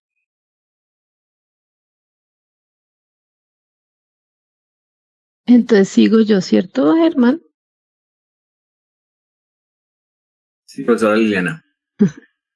Bueno, buenas tardes. Pues, no, Alejandro, primero que todo quiero felicitarte. Pues un excelente trabajo. También felicitar al profe Fabio. El documento me gustó muchísimo, está muy bien organizado, muy bien presentado. La manera como organizaste creo que pues permite como a pesar de que es un volumen grande de trabajo y que toca muchos aspectos, hacerse una idea de todo lo que tocaste. Lo mismo la presentación, felicitaciones, está excelente. Y pues digamos que yo tengo como algunas preguntas que son como bien de detallitos de algunas partes de tus metodologías. Y creo que de pronto como el comentario general relacionado con eso es que em, sí hay muchas como decisiones y pequeños ajustes, adaptaciones que tú fuiste haciendo en muchos puntos y uno pierde un poco como la visión global de cómo fueron. Y pues creo que ahí hay cosas importantes que tal vez de pronto si uno entra como al detalle de los artículos, etcétera, suplementarios lo puede encontrar, pero pues obviamente por el volumen de trabajo que pues que resumiste no se ven ahí como en detalle. Por ejemplo, pues es esa parte en demande donde tú dices que estás calculando un feature space eh, real, o sea que no estás usando el kernel trick. eh, Eso porque es bueno, o sea, porque el hecho de tener el feature space explícito es bueno, porque digamos que yo pensaría que eso también puede verse como un defecto. Completamente, profesor. ¿Pasa a responderte? Sí. Te Sí, respondo, bueno, listo. Entonces, aquí digamos que hay un problema y es este, Kernel Density Estimation Problems. El problema de Kernel Density Estimation es lo siguiente. El problema es que es ineficiente. ¿Y por qué hablamos de ineficiencia? Este Kernel Density Estimation es un modelo que en entrenamiento no hace nada. O sea, es un O de 1, un big O de 1. O sea, él no hace nada. Lo único que hace realmente es guardar los datos. Y lo que pasa acá es que cuando estamos en la fase de testeo, ahí es donde realmente empieza a tener problemas. Y es que si yo tengo N datos de entrenamiento y tengo M datos de prueba, ahí en ese caso el tiempo de ejecución es big O de N por M. Es decir, que si yo tengo, por ejemplo, tengo, por ejemplo, 1.000.000 de datos, tengo 1.000.000 de datos y lo multiplico por 1.000.000 de datos, ¿cierto? O sea, tengo, por ejemplo, 1.000.000 de datos de entrenamiento y tengo que estimar 1.000.000 de datos, pues ya tengo 10 en este caso sería 6, 10 a la 12, ¿verdad? Entonces, en ese caso, pues me va, digamos, entre más datos de entrenamiento yo tengo, peor va a ser el desempeño. Eso es por el lado de Kernel Density Estimation. Ese es el problema. ¿Qué es lo que hace el método de kernel? Bueno, lo que pasa es que Density Estimation tiene lo siguiente, y es que ¿cómo yo hago una nueva estimación? La estimación la hago de la siguiente manera. Yo la estimación la hago, cojo todo el conjunto de datos y lo que hago es multiplicar el dato que yo tengo y lo multiplico por el kernel con cada uno de los puntos en el conjunto de entrenamiento. Entonces, como te puedes dar cuenta, en este caso yo tengo que hacer esa suma por cada punto de prueba, cada punto que yo quiera estimar, cada nuevo punto de estimación. Y aquí es donde realmente está el problema. Y el problema es que, ¿cómo yo hago para guardar todos los datos? Claro, entonces uno habla de métodos de aproximación. Y entonces, ¿por qué es interesante el método de aproximación? Bueno, resulta ser que las Random Fourier Features, aquí no lo tengo, pero bueno, no lo tengo en este caso, pero uno puede mostrar, digamos, hay un teorema por debajo que se llama el teorema de Wagner, que uno muestra que, digamos, uno puede aproximar ese kernel. ¿Listo? Y entonces nosotros hacemos lo siguiente. Venga, les cuento un poco más de esta parte, que es esta parte de acá. Entonces lo que pasa es que yo puedo tomar kernel density estimation y le puedo hacer unas modificaciones. Entonces yo empiezo con kernel density estimation, hago el mapeo explícito. Lo que sucede es que típicamente nosotros este mapeo explícito no lo tenemos. Nosotros podemos ingresar la sumatoria adentro, como lo puedes ver acá, a cada uno de los datos XY. Eso es si tenemos el mapeo explícito. Si no lo tenemos, este paso no lo podemos hacer. En nuestro caso, sí lo podemos hacer. Y eso hace que nosotros podamos tener el producto punto entre los dos. Este punto de acá es realmente el punto más interesante. Y es el punto que hace que yo necesite ese espacio exacto, ese espacio, ese espacio aproximado, que es un espacio finito y esa representación finita o mapeo. ¿Qué es lo que hacemos después? Bueno, después hacemos lo siguiente. Pues resulta que nosotros podemos modificar un poquito y darle un poquito la manivela a esto, y lo que hacemos es hallarlo al cuadrado. Y eso lo interesante es que cuando uno hace toda la matemática, en la mitad le queda una matriz de densidad. Entonces, acá es importante entender que necesitamos explícito el espacio de mapeo para poder hacer esto. Si yo no tengo el espacio de mapeo explícito, esta técnica no la puedo utilizar. Es decir, que no lo tengo. Y ahí es donde realmente los Random Fourier Feature, que fueron esta idea maravillosa que tuvo Rahimi Erol y bueno, Rahimi y sus compañeros, y es que se dieron cuenta que yo puedo utilizar el teorema de Wagner, un teorema ya de cerca de 100 años, y yo lo puedo utilizar para poder calcular ese mapeo que yo les contaba al principio. Denme un segundo, les muestro al principio, que era esa donde les mostraba los Random Fourier Features de la gaussiana. Denme un segundo, les muestro acá. Es esta. Entonces acá realmente lo interesante es esto. Y es que cada vez que me llega un dato a mí, cada vez que hay un nuevo dato, yo lo multiplico producto punto por estas W, que estas son las Random Fourier Features, y esto es B. Estas W se muestrean uniforme con media 0 y varianza 1. Y, qué pena. Esto es una normal, disculpa, esto es una normal con media 0 y varianza y desviación estándar 1. Y esta se muestrean a partir de un uniforme entre 0 y pi medios. Y de esa manera yo calculo este espacio de características explícito, y de esa manera es que yo logro hacer este mapeo explícito. Entonces, claro, tienes toda la razón. Es decir, nosotros desde el principio sabemos que nosotros no estamos obteniendo el resultado exacto que obtiene Kernel Density Estimation. Eso totalmente. El problema es que Kernel Density Estimation es tan poderoso, pero no lo podemos utilizar en otros lados. Y es que no lo podemos utilizar por otros lados por lo que nos toca hacer. Entonces nosotros dijimos con el profesor Fabio, bueno, pues cómo podemos mejorarlo, y al final fue estas ideas que les presenté el día de hoy. Ok, listo, gracias. Clara la respuesta. Hay otro detallito, pues yo solo voy a preguntar dos cositas así detalladas porque creo que pues no vale la pena. Como dice el profe Carlos, uno pues resulta con muchas preguntas por el volumen de aspectos que tocas, pero hay una parte en donde tú dices que ustedes proponen utilizar el cuadrado del producto punto Sí. para tener una mejor aproximación del kernel gaussiano. Y Ok.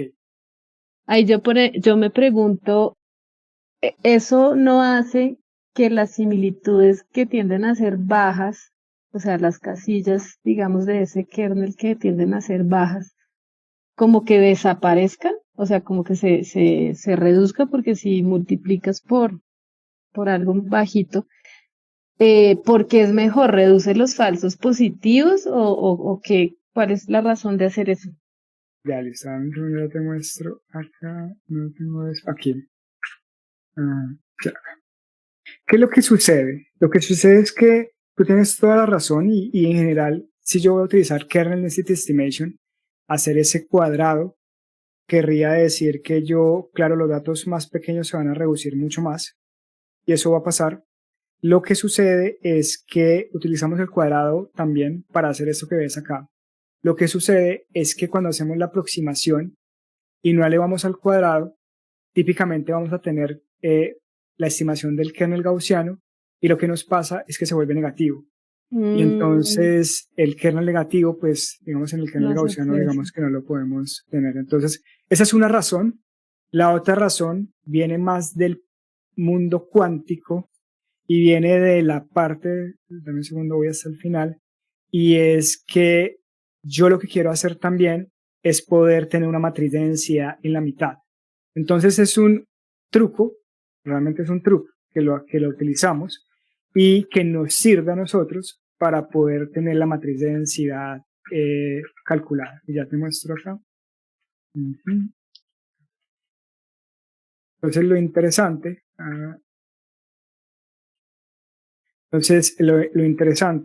disculpa, no, lo que queríamos, disculpa, ya recordé dónde está. Entonces, lo interesante acá es que cuando yo elevo al cuadrado, a diferencia de cuando está él solo, yo puedo tener acá en la mitad la matriz de densidad. Y la matriz de densidad es precisamente este producto externo que vemos acá. Y es precisamente por eso, o sea, tenemos dos objetivos de utilizar el cuadrado. Y tienes toda la razón. Si yo multiplico el cuadrado, yo voy a reducir los puntos más pequeños. Pero lo hacemos también para poder evitarnos el problema que vimos anteriormente. Y era el que ya te estábamos contando, que te estaba contando. Sí. Es que me llamó la atención ese truco porque digamos que existen algunos métodos de construcción de redes, no necesariamente basados sobre kernel, sino sobre pues matrices de similitud, en donde justamente uno de los puntos críticos es elevar esa matriz de similitud a una potencia. Y se selecciona la potencia de acuerdo a lo que uno quiere obtener, como, digamos, favoreciendo o no la creación de ciertos módulos que uno se espera que estén en la red. Por eso te preguntaba si de pronto tenía algún sentido de cómo estaban distribuidas esas similitudes después de la potencia, pero entonces ya entiendo que es más bien por razones no tan, o sea, no es mirando tan allá, sino razones como más prácticas. Y tienes toda la razón. Lo más seguro es que sí haya una modificación. Y déjame decirte que hemos pensado muchísimo con el propio Fabio. Estas han sido conversaciones largas y tendidas de varias horas. Y realmente es interesante lo que nos planteas. Puede ser que por allá haya de pronto algo más que debamos ver. Porque incluso la regla de Born es una regla rara en la mecánica cuántica. Es una regla rara que al final también aparece de cierta manera casi sacada de la manga. Pero bueno, es otra discusión. Ok. Bueno, pues yo no tengo más preguntas. Muchísimas gracias. A ti, profesora Liliana, muchas gracias. Bueno, yo tengo una duda ahí respecto a, se pone digamos, ¿por qué se decidió la arquitectura, primero la red neuronal y luego las Random Fourier Features? Ambas, bueno, al menos en uno de los esquemas que nos mostró, la red que se coloca es un encoder-decoder que me reduce dimensiones. O sea, me pasa un espacio más pequeño, voy a tener una matriz más pequeña de productos. Y luego lo que los Random Fourier Features dan es una función aleatorizada que me hace todavía una representación más compacta, me lo hace más veloz. Uno podría haberlo hecho en el orden inverso. Es una pregunta. Segundo, ¿cómo decido o cómo decidieron cuál arquitectura colocar ahí? Y en la introducción hablaban de muchos modelos profundos de transformación, transformers con atención. Se utilizaron, no se utilizaron, todas las veces se hace un encoder-decoder y se usa la reducción de dimensionalidad que me da ese para utilizar esa reducción de dimensionalidad con una segunda reducción que me da el Random Fourier Features, que me da un muestreo aleatorio mucho más compacto, pero con unos resultados teóricos detrás que me garantizan que las muestras son muy importantes. Yo también serví de jurado en un trabajo que hizo Iván Castellanos, en donde se hacía muestreo de matrices de kernel, simplemente muestreo, y ahí, claro, como lo que preguntaba Liliana hace un momento, pues el muestreo está hacia los valores más importantes y por ejemplo al elevar al cuadrado los ceros se van, los chiquitos se van perdiendo, porque cuando uno hace muestreo quiere mantener como la parte más relevante de la matriz y ver bajo qué condiciones una muestra más pequeña y un cómputo sobre la muestra más pequeña de la matriz me hacía lo mismo. Pareciera que los random Fourier features tienen una potencia por detrás adicional que me garantizan una aproximación de altísima calidad, no como, digamos, en la tesis de Iván probaban unas cosas ahí en el teorema que daban alguna garantía, pero pues eran simplemente un muestreo de algunos valores de la matriz de kernel.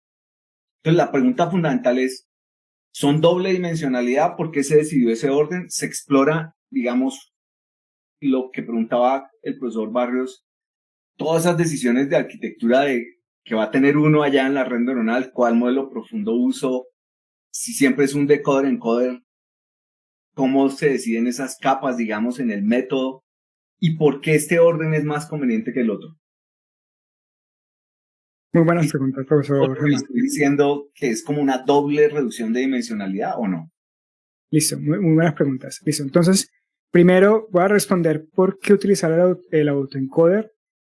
Queríamos tener una representación que fuera sencilla. Al final pensamos que teníamos dos ideas, un autoencoder, un variational autoencoder. El variational también se puede utilizar.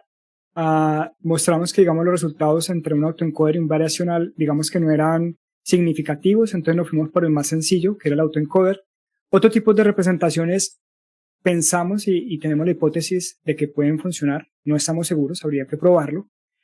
Y la razón de utilizar un autoencoder era esa precisamente, mirar si de pronto una red neuronal en un espacio más pequeño de pronto nos ayudaba.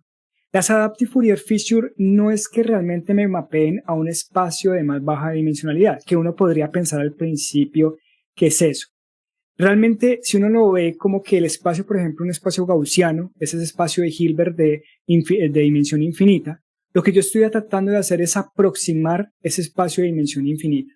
Entonces, realmente la Random Fourier Feature, lo que uno podría pensar es que hay muchas de esa dimensión infinita que tiene el kernel gaussiano. Lo que pasa con ese espacio embebido es que hay muchas de esas características que no son importantes y que lo más seguro es que se van a hacer. Entonces lo que mostramos nosotros y lo que se muestra con Random Fourier Feature es que precisamente uno aproxima ese kernel. Obviamente uno no es que esté, pues no es exacto, pero no es que uno está reduciendo la dimensionalidad. Lo que uno está haciendo realmente es tener un espacio que en principio es infinito, que es el espacio del kernel gaussiano, pero yo lo estoy aproximando por esa Random Fourier Feature. Entonces ahí, esa es la segunda pregunta. La tercera, y es el hecho de que si yo puedo utilizar la red neuronal después en este espacio de características en el que yo creé, antes de hacer, por ejemplo, un producto punto, lo que sucede es que para poder que el teorema se cumpla, yo tengo que utilizar el producto punto. Si yo no hago el producto punto, ahí en el teorema de Bochner, yo estoy incumpliendo. Lo que yo sí podría hacer, y ahora que lo planteas, uno lo que sí podría pensar es lo siguiente. Denme un segundo, les muestro acá. Uno lo que sí se podría plantear es esto acá. Si uno tiene ya este espacio, que es este espacio que yo capturé acá, y este espacio que yo capturé acá, creo que yo incumplo las propiedades del teorema de Bochner si yo lo que trato de hacer es crear una red neuronal de tal manera que sea una función de esas, de esa aproximación y de ese XJ. Me temo que al momento en que yo utilizo esta función en cada lado, que esa función la podemos representar simplemente como la red neuronal, yo me temo que aquí en este caso el teorema de Bochner se vuelve inválido. Yo me temo eso. Entonces, no tengo aquí en este momento cómo hacerte la demostración, pero me temo que ahí en ese caso, porque lo que nos dice el teorema de Wagner, para menos para el caso del gaussiano, es cuando yo que la transformación inversa del kernel gaussiano es gaussiano en sí mismo. Y eso es lo interesante, que cuando yo tengo esa gaussiana inversa, de ahí es que yo realmente puedo muestrear estas W. Y entonces, si yo no tengo eso, y yo lo que aplico es una función adicional a ese mapeo, yo me temo que ahí en ese caso el teorema no se puede aplicar. No sé, profe Germán, si ahí queda claro. Pero, escuchando ahí en la presentación de Rahimi que tiene en Microsoft Research, Ajá. básicamente dice, los Random Fourier Features es una función de baja dimensionalidad aleatorizada que me permite aproximar los productos punto. Sí. Dice, eso es básicamente bajo ciertas condiciones de que el K cumple con las cosas, de que tiene, digamos, cumple con todas las condiciones teóricas que él da de que es la transformada inversa de alguna medida de probabilidad. Ajá. Y eso con unas condiciones. No todo, cada de esos funciona, pero dice, pues los que se usan en la práctica, gaussianos, algunos polinomiales, los que usa la gente en la práctica, se les puede hacer este tratamiento. Desde ese punto de vista uno podría decir, pues lo que me está diciendo es eso, digamos, yo puedo hacer un muestreo supremamente informativo y lo podría hacer en una etapa o en la otra, y las decisiones arquitectónicas de la red profunda también, es decir, digamos, uno diría, lo que usted dice, de pronto por allá hay alguna cosa rara, pero es más complicado lo que está pasando ahora porque usted hace una transformación no lineal de los datos con un encoder, que uno dice, no, pero me guardó alguna información, un autoencoder pequeño me guardó alguna información relevante porque después es capaz de expandirla. Y luego sobre eso es que hace, digamos, la matriz que le quede que ya más pequeña, y a esa todavía la vuelve una representación más compacta y actualizable, digamos, con la Random Fourier Features. Parecería como más conveniente la del otro lado, que uno dice, no, yo le hago Random Fourier Features al principio, porque sé que me está aproximando los productos punto, y después hago un autoencoder, y ahí, claro, ahí también, lo que pasa es que ahí me volvería a tocar hacer otro kernel o alguna cosa allá, porque ya no tengo los productos punto ahí. Digamos, lo único que veo es que como que eso le implicaría una etapa adicional de kernel si llego a hacer primero los features y luego una red neuronal y me quedó algo que yo supongo son unos features ahí, me tocaría inventarme otro kernel, otra cosa así. Es como la razón de que esta es la arquitectura adecuada, decir primero red neuronal que reduce dimensión y luego esta, porque si la pongo en el otro me implica una capa más de algo. Okay. Este, por ejemplo, es un artículo, es de 2021. Él muestra, por ejemplo, digamos, qué debe cumplir para poder que yo pueda muestrear para poder que el teorema de Wagner se pueda cumplir. Entonces él muestra que hay unas ciertas funciones que tienen la propiedad. No es cualquier función. Es decir, yo no puedo tomar cualquier tipo de función y aplicarla, o cualquier función de kernel. Primero tiene que ser isotrópica, listo, tiene que ser circular. Si no es isotrópica, no la puedo tener. Lo otro es que sucede esta parte de acá, y es que tiene que haber esta multiplicación producto-punto, y que esa función tiene que ser de esta forma. Si no se cumple eso, por lo menos al menos en esta parte, no lo veo tan claro, profe. La verdad puede ser, la verdad lo desconozco, no lo dejaría como una pregunta abierta. No, o sea, lo que tengo de mi conocimiento hasta el momento, y lo que entiendo de lo que me dice el teorema de Wagner, y lo que me dice esta parte, no lo podría hacer tan sencillo. Tendría que tener otro tipo de implicación en ese caso. Porque yo estoy aquí leyendo y dice, en las notas es que él coloca, dice, casi todos, gaussianas o radial Bayesian functions, Laplace, Cauchy kernels, chip invariant, todos esos se les demuestra, que cumplen esas propiedades de que hay una medida no negativa cuya transformada inversa cumple el otro. Es decir, él lo prueba para una familia grande. Parte de como la potencia de eso es que dice, mire, para todos estos kernels, usted ahora le puede hacer un muestreo aleatorio de baja dimensionalidad que le permite calcular con una aproximación muy alta el equivalente a una matriz muy compactica que le permite hacer la tarea, lo que esté haciendo, clasificación o regresión o lo que tenga. Entonces, esa es como la potencia. yo ahí no vería limitación salvo en que usted dice, no, es que el kernel que vaya a usar, sí, el kernel que vaya a usar tiene que cumplir eso. Pero esa es como una precondición. Usted dice, yo saqué los datos codificados y voy a usar un kernel gaussiano, un kernel exponencial, alguno de los que me cumpla eso, y a eso le hago random Fourier features. Lo podría colocar al principio o al final y codificar con la red neuronal en la segunda etapa. Lo que no se sabe es ahí, tocaría hacer experimentos a ver qué cosa es, pero la decisión de colocar esta primero era porque tenía como la duda de que no iba a funcionar si se hacía del otro modo. No, Digamos, pero yo me temo que no, que si el kernel de acá no cumple con las condiciones, no puedo, o sea, yo no puedo aplicar simplemente una función acá a cada uno de estos, una función que sea aleatoria simplemente o una red neuronal y ya va a estar. No lo veo, profe, la verdad. Por lo menos no el teorema de Wagner. Puede ser que haya otro teorema, pero no el teorema de Wagner. El teorema de Wagner le dice a uno para esas familias, pero no le dice para el general de cualquier red neuronal. O sea, el papel de la red neuronal codifica y luego yo le pongo un kernel o la red neuronal ya me está aproximando a alguna función de kernel. O sea, aquí lo que me dice usted es, la red neuronal ya me está haciendo una tarea de kernel y ahí yo le aplico encima.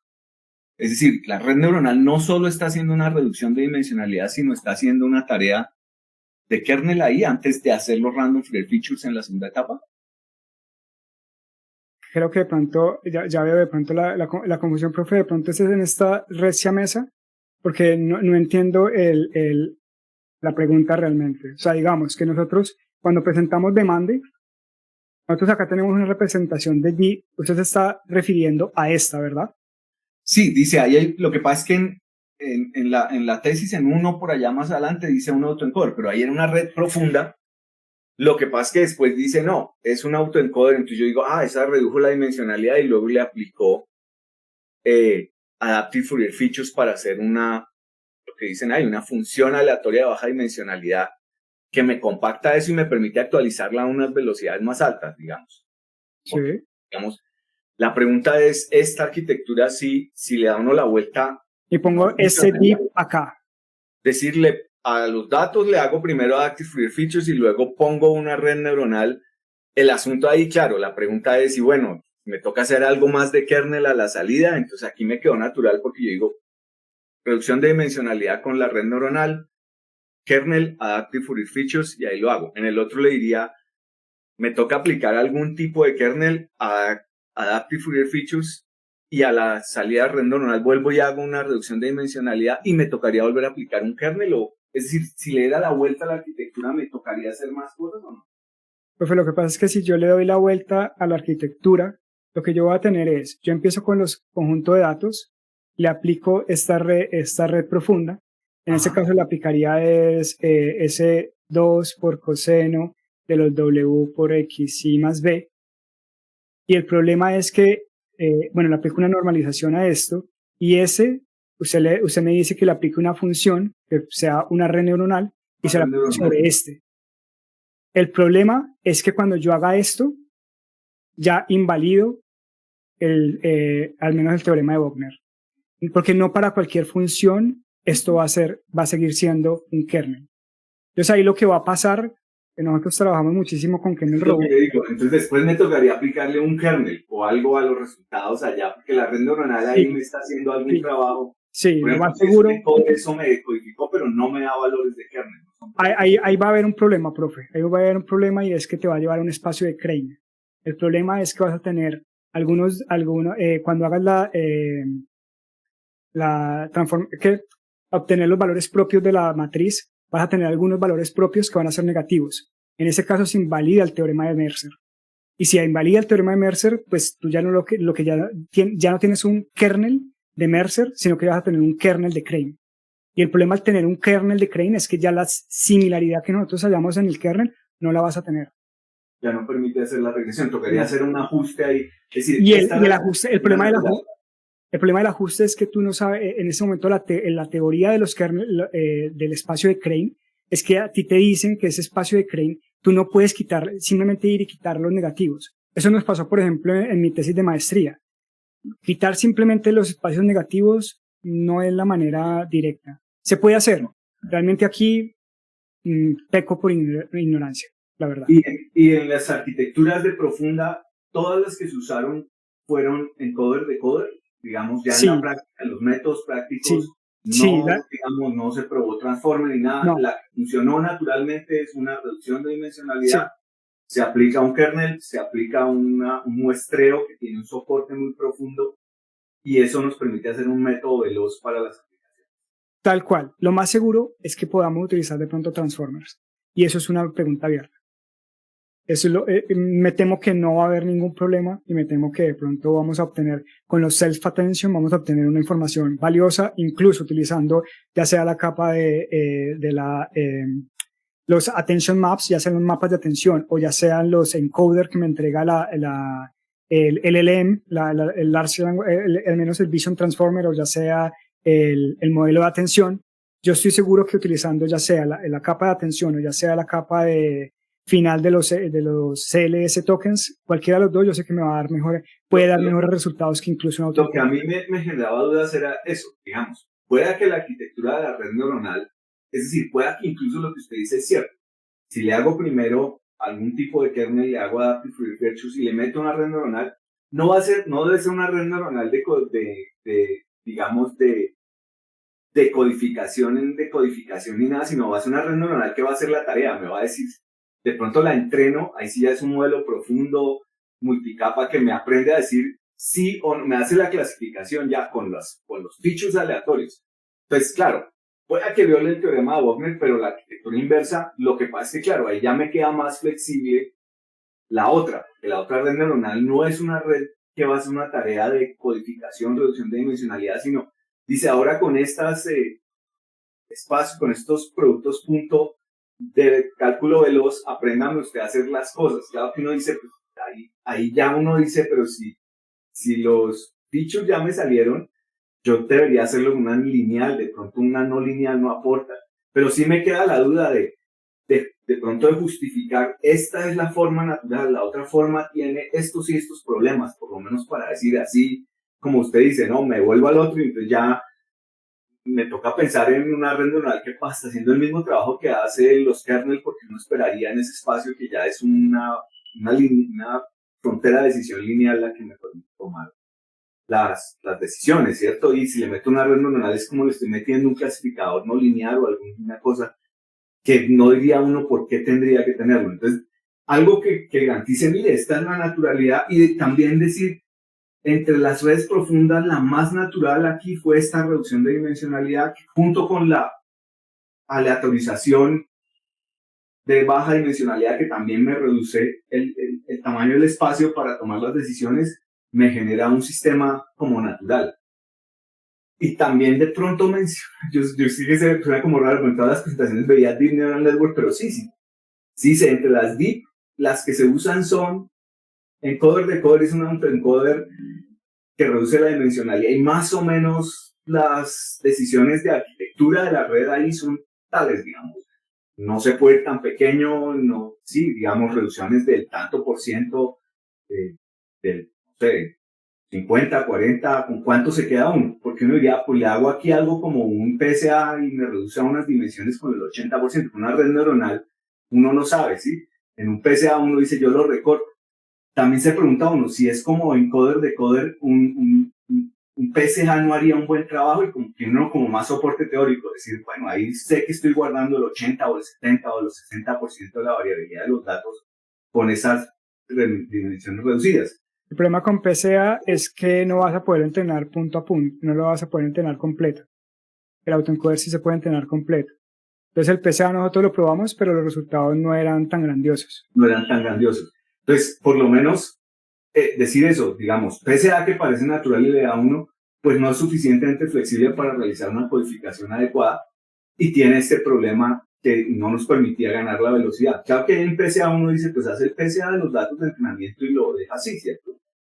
Y luego hace la Adaptive Fourier Features, ahí uno se apuntaría, bueno, por lo que es lineal y la red neuronal va a hacer unas codificaciones no lineales que seguramente tienen una ganancia más importante. Ya esa era como la gran duda que yo tenía ahí de como cuál fue la doble intención y qué es lo que está haciendo este mecanismo en las dos etapas, digamos, ya me queda más claro. Y más o menos cuáles fueron las decisiones para terminar seleccionando las aproximaciones específicas que se incorporaron en los métodos que presentan. Listo. Yo creo que no más. Gracias, profe.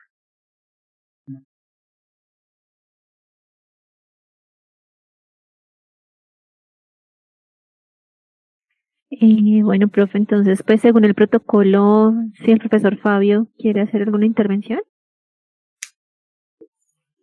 Sí, muchas gracias. No, muy brevemente, simplemente felicitar a Alejandro, pues en general por todo el trabajo y por la presentación de hoy. Y pues también agradecer a los miembros del jurado, pues por tomarse el tiempo de revisar el trabajo y pues por todas las preguntas y sugerencias. Yo creo que este pues tema en el que trabajamos con Alejandro, pues es un tema realmente que no es estándar ni en el área de Machine Learning, el enfoque que seguimos, tampoco en estadística. Es un tema pues que se ubica ahí en una intersección pues de computación, Machine Learning, estadística y pues con la inspiración que viene de los modelos cuánticos. Entonces meterse en este tema pues era riesgoso, entonces yo creo que ese también es un elemento que es importante, pues que Alejo pues tuvo la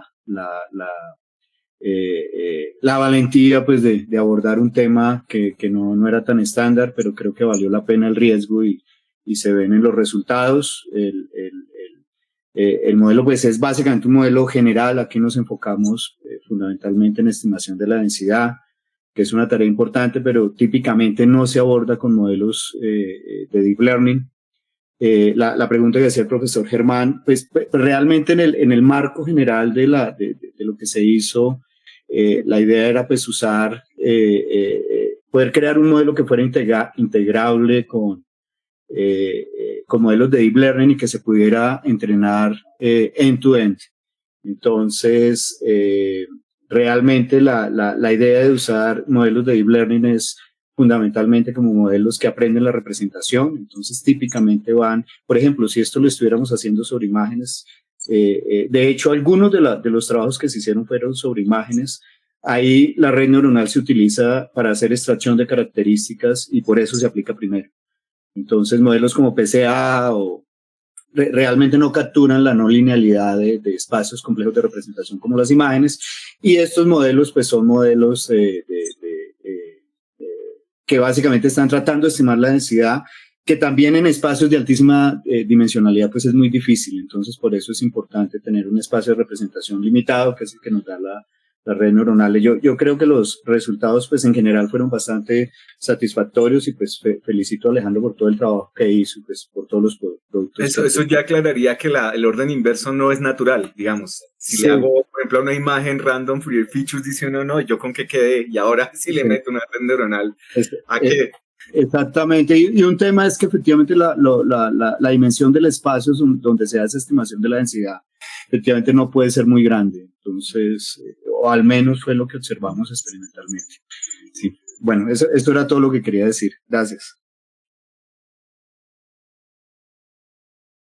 Gracias, profe. Entonces, yo en ese momento voy a generar la sala alterna para que los jurados puedan realizar la deliberación y los demás asistentes pues van a permanecer en esta sala principal mientras se realiza la deliberación.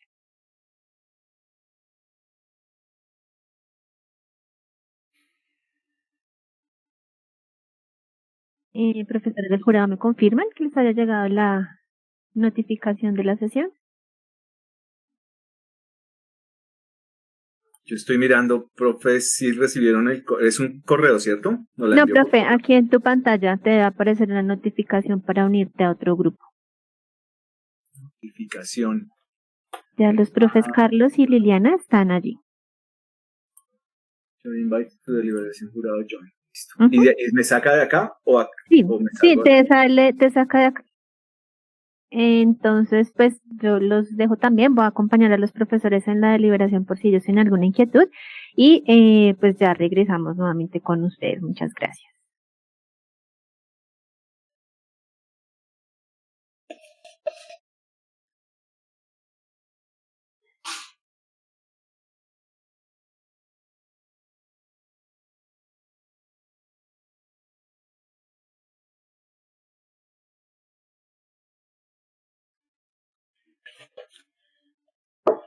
Bueno, muy bien, Alejandro. Ya ahí se le nota la cancha. Sí, bueno, ya son varios años trabajando junto a usted. Sí, sí, sí, sí. No, y además de, pues obviamente el dominio del tema, eso sí es claro, pero pues además también la cancha, pues presentando, entonces eso, la experiencia docente ayuda bastante. Sí, señor. Bien, yo creo que estuvo muy claro el mensaje y pues muy bien en la respuesta de las preguntas. Gracias, profe. De ninguna fue fácil. Sí, sí, Todas sí, eran al punto. sí, sí, sí, sí, sí, sí, sí. Sí, no, y, pues, un poco inesperadas, pero bien, pertinentes, pero estuvo muy bien. Sí, sí, sí. Las preguntas muy interesantes todas. Pero dejan pensando, ¿no, profe? Sí, sí, sí, sí, sí, sí, sí. Al menos esa parte que el profe Germán dice de agregar esa red neuronal, yo no la veo descabellada. Lo que pasa es que eso ya se va a un espacio de Crane y eso ya se vuelve loco, Sí. pero ¿qué obtiene uno? Ujú. Era lo que habíamos hablado con eso de performers. Sí, no, yo creo que hay muchas variaciones que se podían probar, pero pues había que terminar algún día. Tal Pues cual, yo no profe. tenía afán.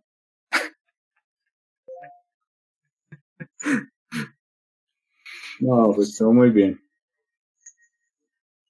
Bueno, el siguiente es Santiago. ¿Ya vio Santiago? Claro que sí. ¿Y qué Qué tal? chévere, amigo. Tranquilo, ¿no? Yo sí. No, está bien, está bien. Ya la suya es, bueno, próximamente, yo creo que por ahí tal vez un mes y medio o algo así, ¿no? Sí, yo también le pongo eso. ¿Y cómo vas con eso? ¿Cómo vas con la presentación? Vamos, empiezo mañana. Ah, bueno, está bien. Y No, esto pero fueron varias iteraciones, ¿no? Uf, profe, yo creo que llevamos, bueno, igual es que esto ya estaba basado en muchas exposiciones que hemos hecho, pero al Sí, menos llegar a esta fue desde hace como unos 4 meses, ¿no? sí, sí, sí, 4 o 5 meses que llevamos dándole. Sí, porque la teníamos lista incluso creo que en abril, y desde ahí hemos hecho como unas 10 iteraciones. sí, Se notó, profe, la verdad se notó. Y el hecho ya de, o sí, sí, sí, sea, sí, me sí. sentía confiado. Y yo creo que también la exposición que le hice al profe Germán también yo creo que ayudó a definir al menos esos puntos ahí de neurálgicos. Sí, de acuerdo, de acuerdo, de acuerdo. Sí, Santiago, eso toca ya de una vez arrancar. Sí, tal vez es un poquito más de tiempo, pero mientras eso se toman los 2 meses y se la mandaron hace como una o 2 semanas, ¿no? sí, es una semanita. Ah, sí, esos son 2 meses más, mientras nos ponemos de acuerdo para la sustentación, pero sí, es mejor arrancar de una vez.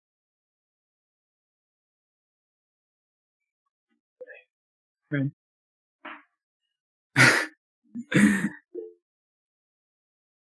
eh, Bueno, eso es el hecho de que se estén demorando, puede ser bueno y puede ser malo. sí, no sabe qué puede ser. Bueno, Esperemos que sea bueno. sí. Ánimo.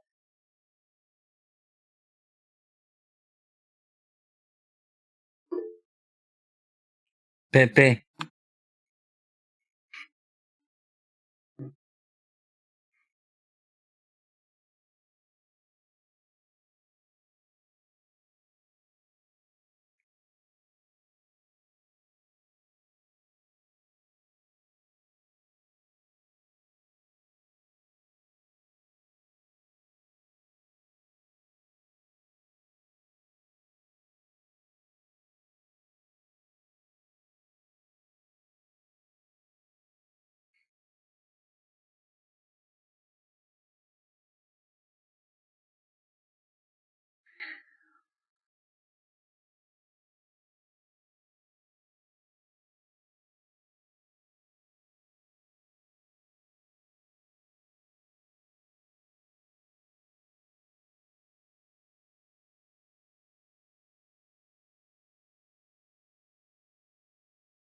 Tinto virtual.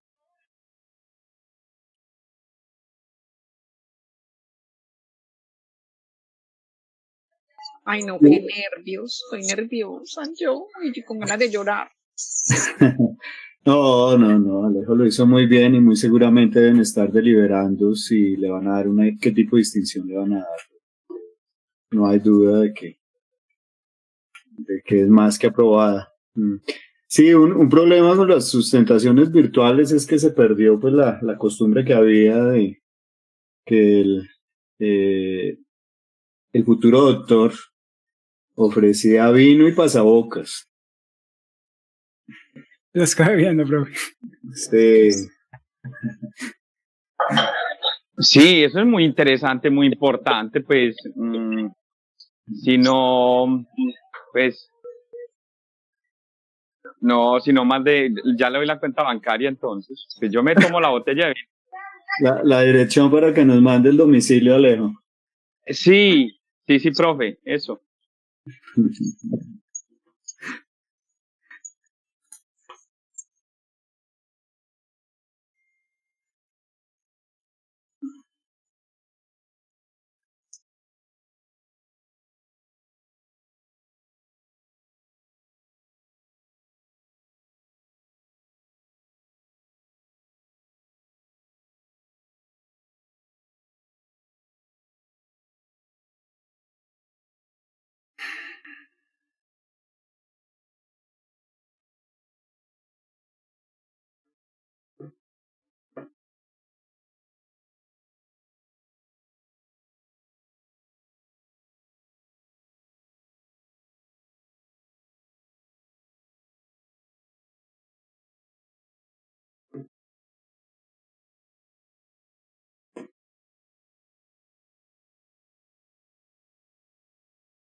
Amanda, usted está en la oficina. ¿Cuántas personas están viendo allá? ¿De cuántas personas hay en la oficina?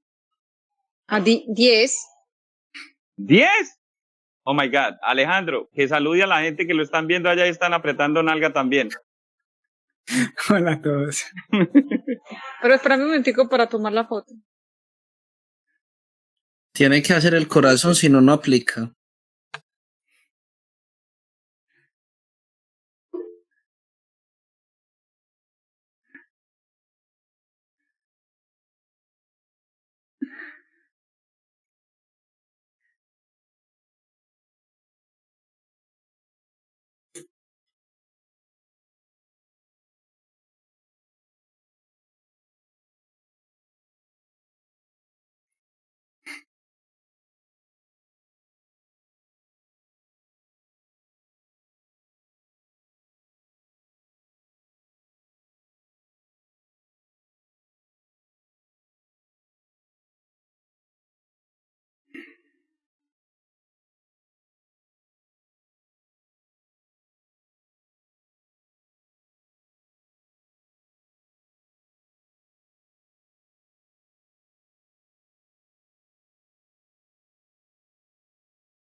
Bueno, ya volvimos. Ya está el profe Germán.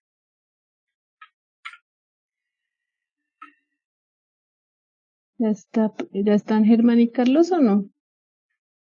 No los veo. Yo ya estoy de vuelta, pero Carlos no sé. ¿No volvió?